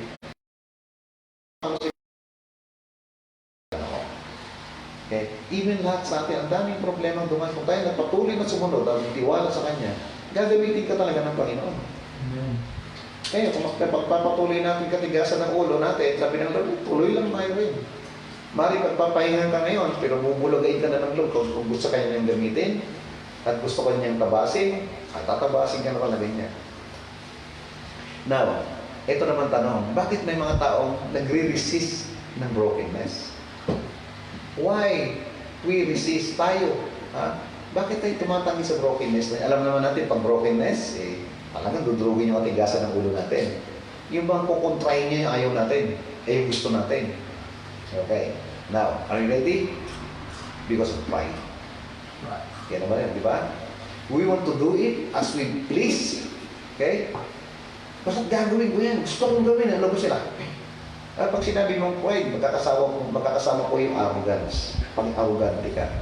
Ano pa? Kasama niya ng superiority. Ako ang boss, Okay? Ako ang panganay, Ako ang husband. Di ba? Ako ang mataas dito. Ano ba yung egotism? Yung ego mo, ayaw mo ibaba yung ego mo. Ang tawag yan ay pride. Ayan. Kaya nire-resist natin kung may mga nangyayari sa buhay natin, ginamit ng Diyos sa isang tao to break you. Nasaktan ka ngayon. Imbis na sabihin mo, thank you Lord. Love your enemies. In everything give thanks. Lord, hindi ko alam kung bakit mo pinayagan to, pero alam ko na may plano pa. Dapat gano'n, di ba? Yung ginawa mo, umalis ka na. Lumayo ka na. Next is ignorance. Ibang taong na hindi naturuan. Kaya sila nag-resist sa brokenness, hindi nila alam. Kaya as your pastor, it's my responsibility to teach this lesson. Paano pag dumating yung brokenness, kayo i-break ng Panginoon? na inalaw ng Panginoon, na inalaw ang buhay sa inyo ng Panginoon is huwag kang mabibigla. Dahil matukuha mo na, dahil gusto ka ng mahal ka ng Panginoon. Ito lang tanging paraan niya.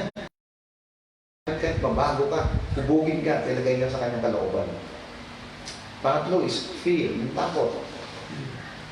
So we come up with the worst things possible that God could make us do. Maring ilalagay ka sa isang panganib. Okay? Maring ilagay ka sa isang nangyari sa akin to, nakasagasa ako.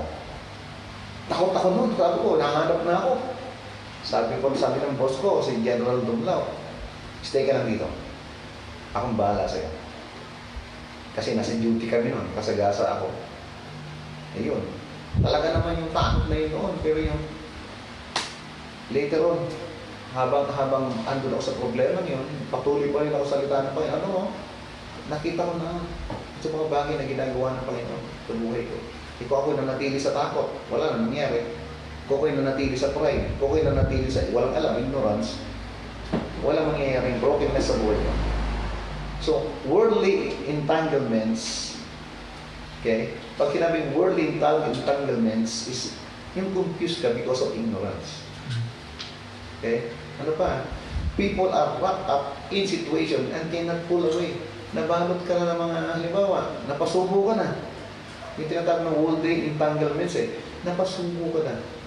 Parang ganito, halimbawa, dalaga ka o binata ka, napasubo ka sa bisyo at hindi ka makaalis. Okay, halimbawa, may asawa ka, na-in-love ka sa may asawa, hindi ka na makaalis doon. That's called worldly entanglement. Nabalot ka na yan, sa isang sitwasyon na yan, hindi ka na makaalis. Kaya yung pride na yan, yung nabalot ka na ng pride mo, hindi ka na makaalis niyan. Okay? Ano pa? Unhealthy relationship. We choose between God and someone else. Unbeliever yung boyfriend mo, unbeliever yung girlfriend mo, magpapatuloy ka ba niyan? Okay? Halimbawa, hindi ka naman dapat nakikipagrelasyon dyan. Dahil halimbawa, may asawa yan. Itong isa, ganito ka, hiwalay sa asawa. Mga ganun, di ba? Ang maganda pa nga natutuhan mo pagka Kristiyano ka, hiwalay ka sa asawa, pwede lang mag-divorce. Kaya lang, hindi ka pwede mag-asawa. Okay? Kasi, kinakailangan mo, wala mo ng partner para makalaya ka sa batas na yan, pangkataan. Ngayon, kung gusto mong mag-asawa ulit, magkapagbati ka sa asawa mo. Ganun lang yun Umiwalay ka, hindi ka naman pwede pag-asawa, sabi ng Bible. Nagtataka nga ako kung bakit may mga ibig na mga pastor na hiwalay, nagkakapag-asawa sila. So, sabi naliwanag sa Bible yun. So, tinatawag yan is unhealthy relationship. Hindi maayos, hindi magandang karelasyon. Ano ba? Rebelliousness. Pag-rebelde. Anong sinasabi ng mga tao? I'm going to do things my way. Kaya kanilang team song, My Way. I'll do it my way. Okay? Hindi mo pwede yun. That is rebellious. Pipilit mo yung gusto mo kaysa gusto ng Panginoon. Kaya kung minsan may mga na-open sa simbahan na-favorites ako, mayroong mga nasasaktan daw sila. Sabi ko, bakit hindi na bumalik? Natatamahan daw po nila sa message. Sabi ko, mabuti naman. Nagtinamaan sila. Kaya lang, ayaw nilang paggamot. Kasi may mga tao na pagka may pride sila, pag nakarinig sila ng message at medyo umukontra sa gusto nila, hindi makikinig yan. Pwede lumabas yan o magtatakip yan ng headset para hindi marinig. Ano pa? Itong pinakamatindi. Kaya the resist brokenness is the stronghold of Satan. Kasalanan. Okay? Hanggat hindi siya bumibitaw sa kasalanan, yung brokenness ay hindi mangyayari sa buhay niya. So, ang gagawin niya yun, mapaluin siya. Yung lesson kanina. Okay? Hindi po tawag doon punishment, but pagpapalo. Ang tawag doon. Yun yung stronghold ni Satan. Sin, hold, and you can break loose. Kaya mas matindi na nga ito, no? Pinapalo na ng Diyos, pero hindi man din makita. Kasi yung stronghold na ni Satan yun Sin takes hold and you cannot break loose. Hindi ka na makakaalis. Para bang binalitik ka na. Binalot ka ng baliti ng kasalanan. Kaya may mga alam ako na pag sila ay nasa kasalanan, hindi na makaalis. Nagpapatuloy sila sa kasalanan. Yes, pag namatay ka, pumunta. Kaya lang nakakahiya. Harapan ng Panginoon, pagharap mo sa judgment seat of Christ, haharap ka sa Diyos, hindi ka pa makaharap sa Kanya kasi namuhay ka sa kasalanan. Mahiya ka, kapatid. Okay? Ang tawag yan, stronghold of Satan. Ang kailangan mo lang gawin para makaalis ka dyan, humingi ng tulong. Ikaw na mismo humingi ng tulong sa Diyos. Kahit ipanalangin ka namin, hanggat mananatili ka dyan, ang papel lang namin is ipanalangin ka. Pero nasa iyong desisyon na yan. Mag-pray ka, mag-fasting ka, humingi ka ng tulong sa Diyos, at sabihin mo, Lord, gusto ko makawala sa kasalanan ito. Yan lang po. Pero pagka ikaw yung natastong mag-translate naman, hindi ka makakalis. Ito na yung pinaka-resulta. Consequences of refusing to surrender to brokenness. Ito po yung resulta pag ikaw'y tumatanggi, sumuko sa brokenness. Ayaw mo na magpasakop sa banal na espiritu. Okay? Pinalo ka na, mamaya, nagpatuloy ka ulit sa kasalanan. Okay? So, ano yan? Ibig sabihin, kailangan isuko mo ang sarili mo na, Lord, break me. Yun ang dapat. So, we hinder our relationship with the Lord Jesus Christ. Kayo na mismo naghahadlang. Kasi ayaw mo isuko yung sarili mo. Nahihirapan ka. Ayaw mo na malaking problema. Ayaw mo na hardship. Ayaw mo ng suffering. Kung anong nangyayari dyan? Ayaw mo isuko ang sarili mo. So, ikaw na mismo humahadlang sa ating relationship sa Panginoon sa Kristo. We delay the fulfillment of God's will in your lives. Ikaw na humahadlang. Kasi gusto lang, may maganda ang plano ng Diyos sa'yo. Gusto niya ma-fulfill o maganap yung plano, perfect plan ng Diyos para sa'yo. Pero dahil sa ayaw mong sumuko sa brokenness na yan, dinidelay mo ang plano ng Diyos para sa buhay mo. So anong nangyayari? Kapag makinig ka rito, napakahalaga nito. Ano magiging resulta? We hurt those who are closest to us. Yung mga tao malalapit sa atin na apektuhan sila. Okay? Pati silang nadamay. Kasi pwedeng gamitin ng Diyos yung mga tao na yun para lang to wake you up. Okay? Para to shake you, to get your attention. Eh, hindi ka pa rin nagdadala. Ano ba? We limit what the Father can do through our gifts or talents. Oh, nung ikaw'y makakilala kay Kristo, binigyan ka ng Holy Spirit ng gift at saka talents. Mari may gift of teaching ka, may gift of health ka, may gift of giving ka, may mga talento at talents na binigyan ng Lord sa iyo. Nililibatahan mo ang paggawa ng Diyos sa buhay mo dahil hindi ka nagagamit. Para tayo, ang dami nating Bible College graduate. May mga Bible College tayo na hindi pa nagtapos ang ng Bible College. Kaya hindi sila nagpatuloy. May mga nakatapos pero hindi sila nagagamit ng Diyos. So, gagamit ang Diyos ng brokenness para nagamit po kayo. Okay? So, another one. We are put on the shelf. Para kang isang florera na nandiyan ka lang, gamit ka, nasa istante ka. Okay? Display ka lang. Hindi ka nagagamit. Unused by the Lord and prevented from experiencing His presence, blessing, and future reward. Nilalagay ka lang sa shelf. Anong shelf sa Tagalog? Istante. Okay? Nag-display ka lang. Hindi ginagamit ng Panginoon. Okay? Prevented from experiencing His presence. Paano ka magagamit ng Diyos? Pati presensya ng Panginoon, hindi mo nakikita. Okay? Pati yung blessing at future rewards mo, wala na rin. Pupunta ka sa langit, pero pagkakit mo sa langit, walang reward. Papayag ka ng kapatid. Alam niyo, dapat magising tayo sa lessons na to. Napakaganda po ng lessons na to. Ito yung wake-up call sa atin.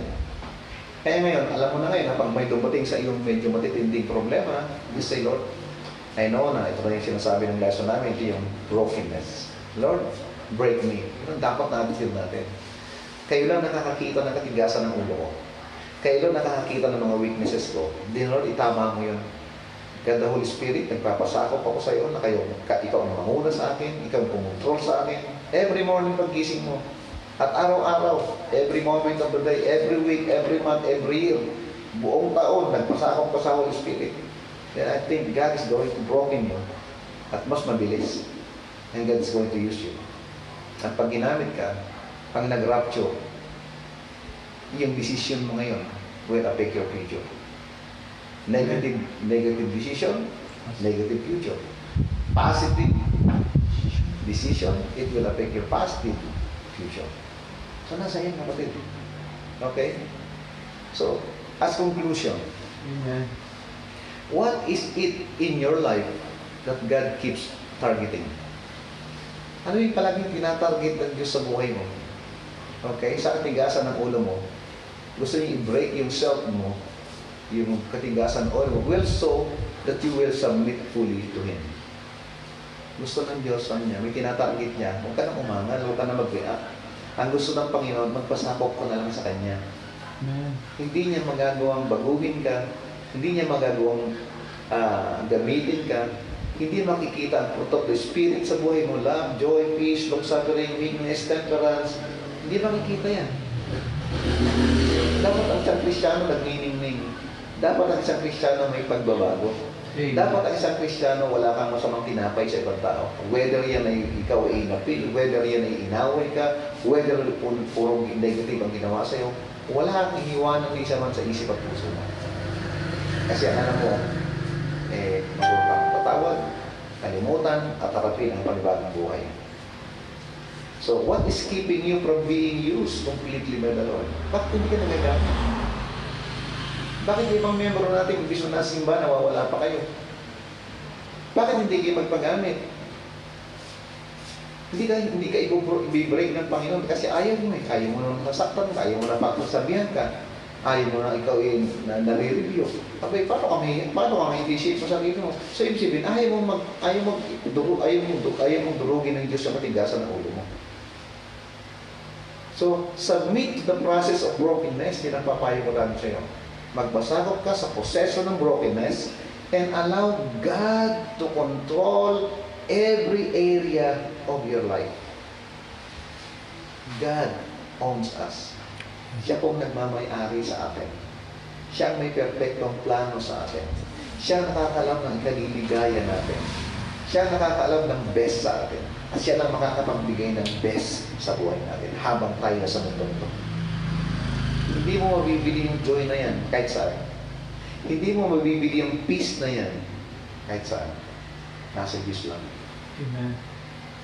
Sabi mo na gusto mong yumaman, kaya kang payaman ng Diyos. Kaya lang, hindi ka mawawala, hindi ka ba lalong lalayo sa Kanya pag pinayaman ka ng Diyos na wala kang capacity? Kaya namang ibigay sa inang Lord yan eh. Just allow Him to determine what can remain in your life and what must go, including how He equip and enrich you. Gusto mong hubugin, gusto niyang i-train ka. Okay? May mga pastor na mababagsik kung ngayon titrain. May mga pastor mababait, natitrain din kayo doon. Okay?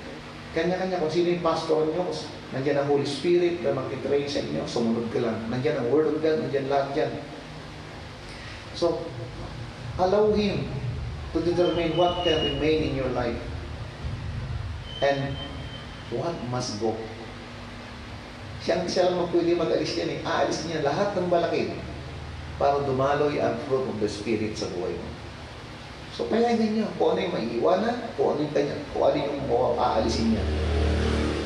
Pati yung paano kanya i-train, paano kanya pagyayamanin. Now, sometimes, being broken by God involved physical. Yan, kung saan, bibigyan kanya ng sakit. Mismo yun, iaalaw niya sakit sa buhay mo. Hindi sabihin niyo, may disiplina. Hindi, brokenness din. Samod dyan. Iaalaw niya, pwede involve siya physical, emotional, at saka spiritual pain. Ulitin natin. It can be physical pain, it can be emotional pain, and it can be spiritual pain. At lahat, alam mo, nararanasan niyo lang. Kaya lang, hindi na broken news tayo kasi ayaw tayo. And if you don't surrender to Him, alam niyo, sabi ko, tuwing umaga, nagsusurrender ako. Every moment of the day, nagsusurrender ako. Pag hindi ko nakalimutan mag-surrender, may nangyayari hindi maganda sa akin. Okay? So if you don't surrender to Him, tandaan nyo ito. Dadagdagan ng Diyos ang pressure sa inyong buhay. Bakit hindi ka masaya? Bakit ito nangyayari? Kayo na mismo, pag bago ka matulog, ikaw na, hindi ka nakatulog. Until He puts you on a shelf and refuses to use. Hintayin na ilagay ka sa shelf o yan sa estante, kapatid, na wala mismo, walang presence of God sa buhay mo, hindi ka niya gagamitin, hindi makikita ang fruit of the Spirit sa'yo, wala kang blessing. Eh, marami na ba ako ng pera? O, pwede ka magkaroon ng pera sa lakas mo. Tatrabaho ko may negosyo pa pwede ka makapera dyan. Okay. Pero ikaw ba, nakikita mo ang presensya ng Panginoon? So, may mga tigasan ka ba ng ulo mo? Alam mo na yun. O, nabago na ba? Na-overcome mo na ba yan? Ang Diyos mo nakikita ba kumikilos ang buhay mo? Again, if you don't surrender to Him, the pressure increases until He puts you on the shelf and refuses to use you. Mas mabigat yan, kapatid. Sana huwag mangyari yun. Kasi isang araw, haharap tayo sa judgment seat of Christ after the rapture. Right after the rapture, judgment seat of Christ. Isipin nyo, hindi atin ang buhay na ito. Siya pong nagmamayari sa atin. Tinubos tayo ng kanyang anak na Panginoon sa Kristo sa pusok Kalbaryo. Kung hindi niya tayo tinubos, kapatid, mas matindi, impyerno na tayo. Hindi niyo ba nakikita yun? Siya nagdusa, namatay para sa atin. Para bigyan tayo ng panibagong buhay.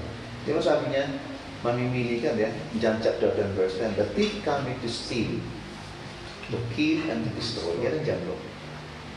But I come to give you life. What kind of life? Abundant life. Pero bago ibigay yung abundant life niya, God is going to break us. Then, aalisin niya mga balakid, mga hadlang, upang magamit ka niya. At pag ginamit ka niya, makikita mo na yan. Kaya yamanin ka niya muna sa spiritual na buhay mo. At pag yumaman ka na sa spiritual na buhay mo, nabago ka niya, susunod niya mga material blessings na yan. Pag mong tingnan yung material blessing na yan, God is an all-knowing God, di ba? God will supply all your needs. Sabi ko nga, ang galing ng Lord, no? Na hindi niya pinababayaan financially. Palaging may pangailangan, nandiyan palagi. Iniisip ko pa nga lang isang araw. Iniisip ko pa lang, isang araw pa nga lang, iniisip ko, Lord, sana nawala na si AK, yung aso kong mabait. Sabi ko, sana pag nagka-aso ako, mabait na aso din, aalagaan. Gusto ko, no? Kasama ko sa bahay. Alam mo itong aso namin binigay ngayon. Kapit-bahay nila Preli, sabi niya, sino gusto mag-alaga ng aso? Kaya ampunin. Inampun nga namin. Tinanggalan namin kanina ng mga pulgas. Alam mo itong asong ito, palabasin mo, ayaw. Siyempre yun. Sabi ko, isang aso na nasa loob ng bahay, malinis, ganito, mabait. Alam mo, pag inilabas nyo, nagwawala, kumakatok sa pintuan, kaya lang, ang galing kumain. Palagi naghahanap ng pagkain. Sabi ko, sana gano'n ang Kristiyano. Palagi naghahanap ng kakain sa salita ng Diyos. At gusto niya palagi nasa loob. Bakit sabi ko, palagi nasa loob ng fellowship. Anong gano'n? Sabi. So, mga kapatid, if you don't surrender to Him, the pressure increases until He puts you on the shelf and refuses to use you. So brokenness is an act of God. Ito pala isang akto ng Panginoon. Pagkilos ng Panginoon for your good. Okay? So yung brokenness ay isang pagkilos ng Diyos para sa ating ikabubuti. And for His glory. So ang resulta, ang glory na sa Kanya. Dahil pag nabago ka, gagamitin ka niya, ang resulta nun ay sa glory. To God be the glory. God, ang galing mo. God, ginagamit ka ng Diyos. Anong sagot mo? To God be the glory. Palagi mong binabalik ang glory sa Diyos dahil alam mo na kung hindi sa Diyos, hindi ka niya gagamitin. Alam mo kung hindi sa Kanya, kung hindi ka niya binago, hindi ka niya gagamitin gano'n. So don't resist mga kapatid. Huwag yung tanggihan ang brokenness. Okay? So there are some very wonderful things in life that you will only experience when you surrender yourself totally to Him. Ulitin ko, ano? There are some very wonderful things. May ilang napakagandang bagay sa inyong buhay, kami rito, na na mararanasan nyo lamang na nagpasakop sa banal na Espiritu. Okay? That is brokenness. Kapatid, I hope this lesson is a blessing to you. At kung meron bang tayong nakikinig ngayon na wala pa kayong tiyak ng langit, wala pa kayong tiyak na relationship sa Panginoon sa Kristo, panahon po kasi ngayon, ang napakahalaga yung ginawa ni Kristo sa buhay natin. Ano pa yung ginawa ng Panginoon sa Kristo sa atin? Kung meron po kayong Bible, is 2 Corinthians 15, 1-5. May naka-outline na po yan na kung isipin, Christ died because of my was buried, rise again, third day, according to the Scripture. Kung sishare ko po sa inyo as a gospel, unang-una kailangan ma-realize nyo na kayo po ay makasalanan. Sabi ng Biblia, Romans 3:10, walang matuwid, wala kahit isa. Ibig sabihin, lahat tayo ay nagkasala. Romans 3:23, for all have sinned and come short of the glory of God. May makasalanan na pala tayo, tapos tayo sa kaharian ng langit. Paano kaabot? Di ba sabi pa kanya, you must be born again. Hindi ka na born again, you cannot see the kingdom of God. Kaya kung hindi mo makikita, hindi ka makakapasok. Okay? So, ito pang matindi. Romans 6:23, for the weak ang kabayaran ng kasalanan ay kamatayan. Hindi lang po kamatayan physical. Pag namatay ka, ililibing niya katawan mo.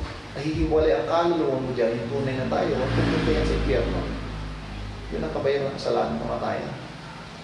Pero kung titignan mo, parang nakakatakot po talaga yan. Dahil pag namatay ka na walang Kristo sa buhay mo, impyerno ka. Akala mo pag namatay ka na, naku, wala nang hirap. Salamat naman at hindi na sa maghihirap. Ay naku, ang pupunta na po niya, mas mahirap. Dahil sa buong buhay, isa po'y susunugin na hindi siya namamatay. Dahil ang kaluluwa natin, hindi namamatay. Kaya sinasabi, ang kabayaran sa kasalanan, kamatayan. Hindi sabihin na kamatayan, spiritual na kamatayan niya, na kailanman, hindi ka makakapunta sa piling ng Diyos. Andun ka kay Satanas. Kapag kayo masusunod. Okay? Kaya maganda po dyan mga kapatid. Salip pa tayong mamatay. Ito yung gustong-gusto kong minsan, kaya good news. Merong isang umako ng kasalanan natin. At alam mo na yun. Alam niyo na kailan hindi nyo pinag-iisipan, hindi nyo bigyan ng tuon. Alam niyo na kayo makasalanan. At alam niyo rin na may namatay sa ating nagdusa at namatay sa ating kasalanan. Alam niyo na si Christ. Pero dahil hindi niyo binibigyan ng pansin, hindi ipaliliwanag sa iyo ng Holy Spirit yan. Kasi maliwanag sa Bible na sa 1 Corinthians 14, hindi niyo maintindihan ng mga spiritual na bagay hanggang hindi ka muna naging spiritual. Kaya kailangan makinigugay na ikito, pansinin nyo dahil sabi ng Bible, faith cometh by hearing and understanding the word of God. So, kahit hindi nyo naintindihan na kayo pala ay makasalanan, na kasalanan nyo pala ay kapos sa kaharian ng langit, dahil hindi ka abot sa kaharian ng langit, at ang kabayaran ng kasalanan ay kamatayan, ngayon, naintindihan nyo ngayon, naunawaan nyo maigi, narinig nyo, na meron palang umako ng inyong kasalanan, that's good news. Siya ang nagdusa sa iyong kasalanan, siya rin ang namatay sa iyong kasalanan sa halip na ikaw. Diba? At yan ang Panginoon sa Kristo. Alam niyo yan, kakatapos lang ng mga na araw. Diba? Pinagdiriyo mo ng mundo. Ng mga hindi ba Kristiyano. So hindi lang natin alam yan. Nalaman niyo kasi namatay, nalibig siya na buhay na uli. Hindi yung dugo ni Kristo. Yun ang kabayaran ng ating kasalanan. Dahil kung hindi tumigil siya kanyang dugo sa cross of Calvary, hindi tayo mapapatawad sa ating kasalanan. Sabi ng Bible, without shedding of there's no forgiveness of sin. So alam niyo na po yun. So kinakailangan ko maintindihan mo yan. So nung maintindihan mo, nagkaroon ka ng pananampalataya. Sabi niya, faith cometh by hearing. Ang pananampalataya ay nakakamit sa pakikinig at pakikinig. Yung pangalawang pakikinig is naintindihan mo. At nung naintindihan mo, meron kang faith. Yun ang napakalaga. Kaya sabi niya, kailangan mong marinig. Faith cometh by hearing and understanding the Word of God. So nung maintindihan mo at pinaunawa sa inyo ng Holy Spirit, nagkaroon nga ng pananampalataya at yung pananampalataya ngayon kapatid ay galing din sa Holy Spirit. Dahil ikaw ay nakinig. Nag-focus ka sa mensahe ng kaligtasan.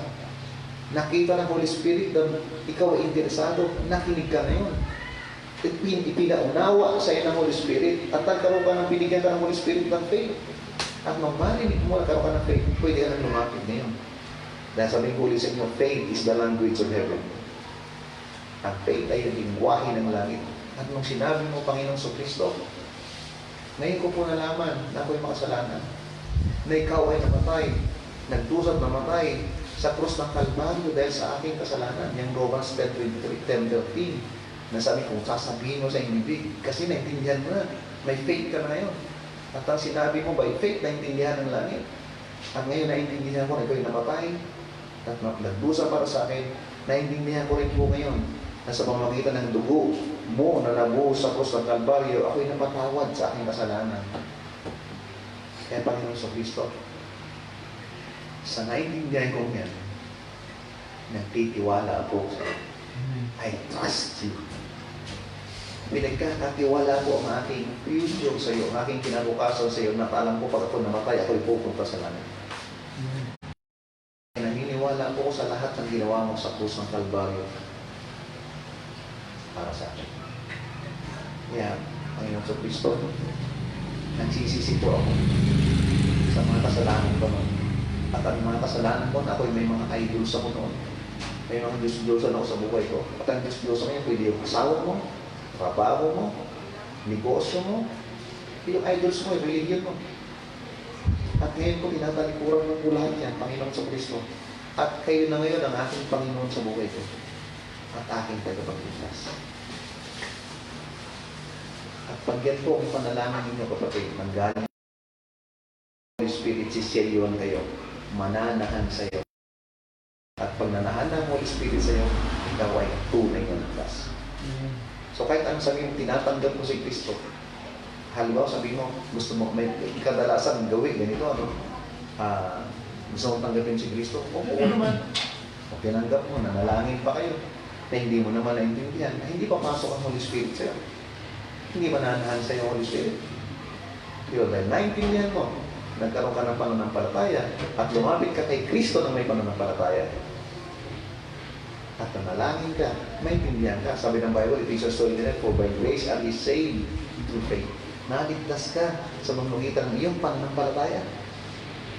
At yung pananampalataya mo yan, ang ligtas sa'yo. Pananampalataya mo sa ginawa ng Kristo sa puso ka. Ngayon po, napakalino na yan. Sa mga ating mananampalataya, mga miyembro natin, pwede nyo gamitin sa winning yan. Lalagay nyo ng verse yung ibigay sa tugo niya, yung seal ng Holy Spirit, at sa kanya i-share yung pinatawag na Colossians 2:11, yung siguro pag Bible study nyo na yung spiritual circumcision. Okay? So I hope you learned something, mga kapatid. Been missing you. Lockdown talaga ako sa bahay hanggang gate lang po ako. Okay. Ba, nakalabas po ako ng isang araw. Okay. Nagpagupit ako. Siguro bihilang ko yung hakbang ko mula dito. 28. Ay wala, may ginagawa. Doon ako sa kabila. Naka 45 ako. Wala rin. Bumalik ulit ako sa kawan nakapagpagupit. I just want to say, I miss you, I love you. Okay, I hope na mananatili kayo sa kalooban niya. I-apply niyo yung mga lessons na inyong natutuhan about peace. Ano yung isa? About love. Ang ganda ng lesson natin yan. And this coming Sunday, naghahanda ulit ka ng mga lessons para sa inyo. I hope na manabig kayo. I-share niyo naman yung sabi niyo, makinig kayo doon sa message ng pastor namin. Makakakaingin ng gusto lahat. Kung may lesson niyo, i-share niyo isang lesson niyo yan. Okay po? So, magandang gabi sa inyo lahat. Tayo na naman nanalangin, close natin sa prayer natin. Aming mga banal na sa langit, salamat po Ama sa kabutihan mo sa amin. Salamat sapagkat marami mo kami tinutulungan. Dahil alam namin sa pamamagitan ng iyong mga salita kung kami po lalakas. Dahil itong aming pagkain spiritual, ikaw nais mong magsabi sa Matthew 4:4 na hindi lamang sa tinapay na bubuhay ang tao, kundi sa bawat salita mula sa bibig mo. I hope na nakakain kami ngayon sa spiritual. Dahil mamaya kakain namin ng physical mamaya, hapunan namin. Pero at least nauna namin kainan ng spiritual ngayon. Pagpalain niyo po mga kinain namin ito spiritual. Ito hindi na manatili sa notebook, sa cellphones. Kundi manatili ito sa buhay namin na magsisilbing lakas namin, magsisilbing liwanag sa buhay namin spiritual, magsisilbing asin sa amin, at magsisilbing katalinuhan sa amin. Naniniwala ko sinabi mo, di ba? Ye shall know the truth, but the truth shall set us free. So makakalaya kami ngayon na dahil nalaman namin yung brokenness niya, na hindi kami basta ngayon tatanggihan, kundi tatanggapin namin sa buhay namin dahil maganda para sa amin yan. At ito yung para sa amin ito mabuti. Palain niyo po yung mga members namin. Palain niyo ba mga nakarinig ngayon, mga viewers namin, na po'y patuloy mo silang bigyan ng kasiglahan sa kanilang buhay. Walang mo sila man na hindi mo silang kaliwanagan sa kanilang buhay sa araw-araw. Tulungan po silang lumabot. Tulungan po silang patuloy na magtiwala sa iyo. Tulungan po silang ma-overcome nila yung mga kahinaan nila sa buhay nila. Pagkatiwala nila sa inyo yung mga kabigatan na dala nila. Salamat sa Holy Spirit na sa naging guro namin ngayong gabi. Sa pangalan ng Kristo Jesus, aming tagapagligtas. Amen. So maraming salamat. Thank you kay John Ray, sa kay Angie kasama namin uli ngayon.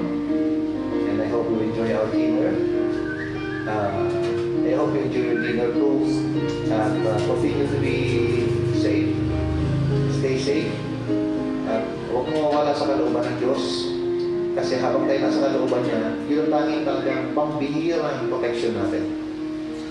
Dahil ang Holy Spirit lang po nakakaalam ng virus na yan. Siya lang nakakaalam kung nasaan.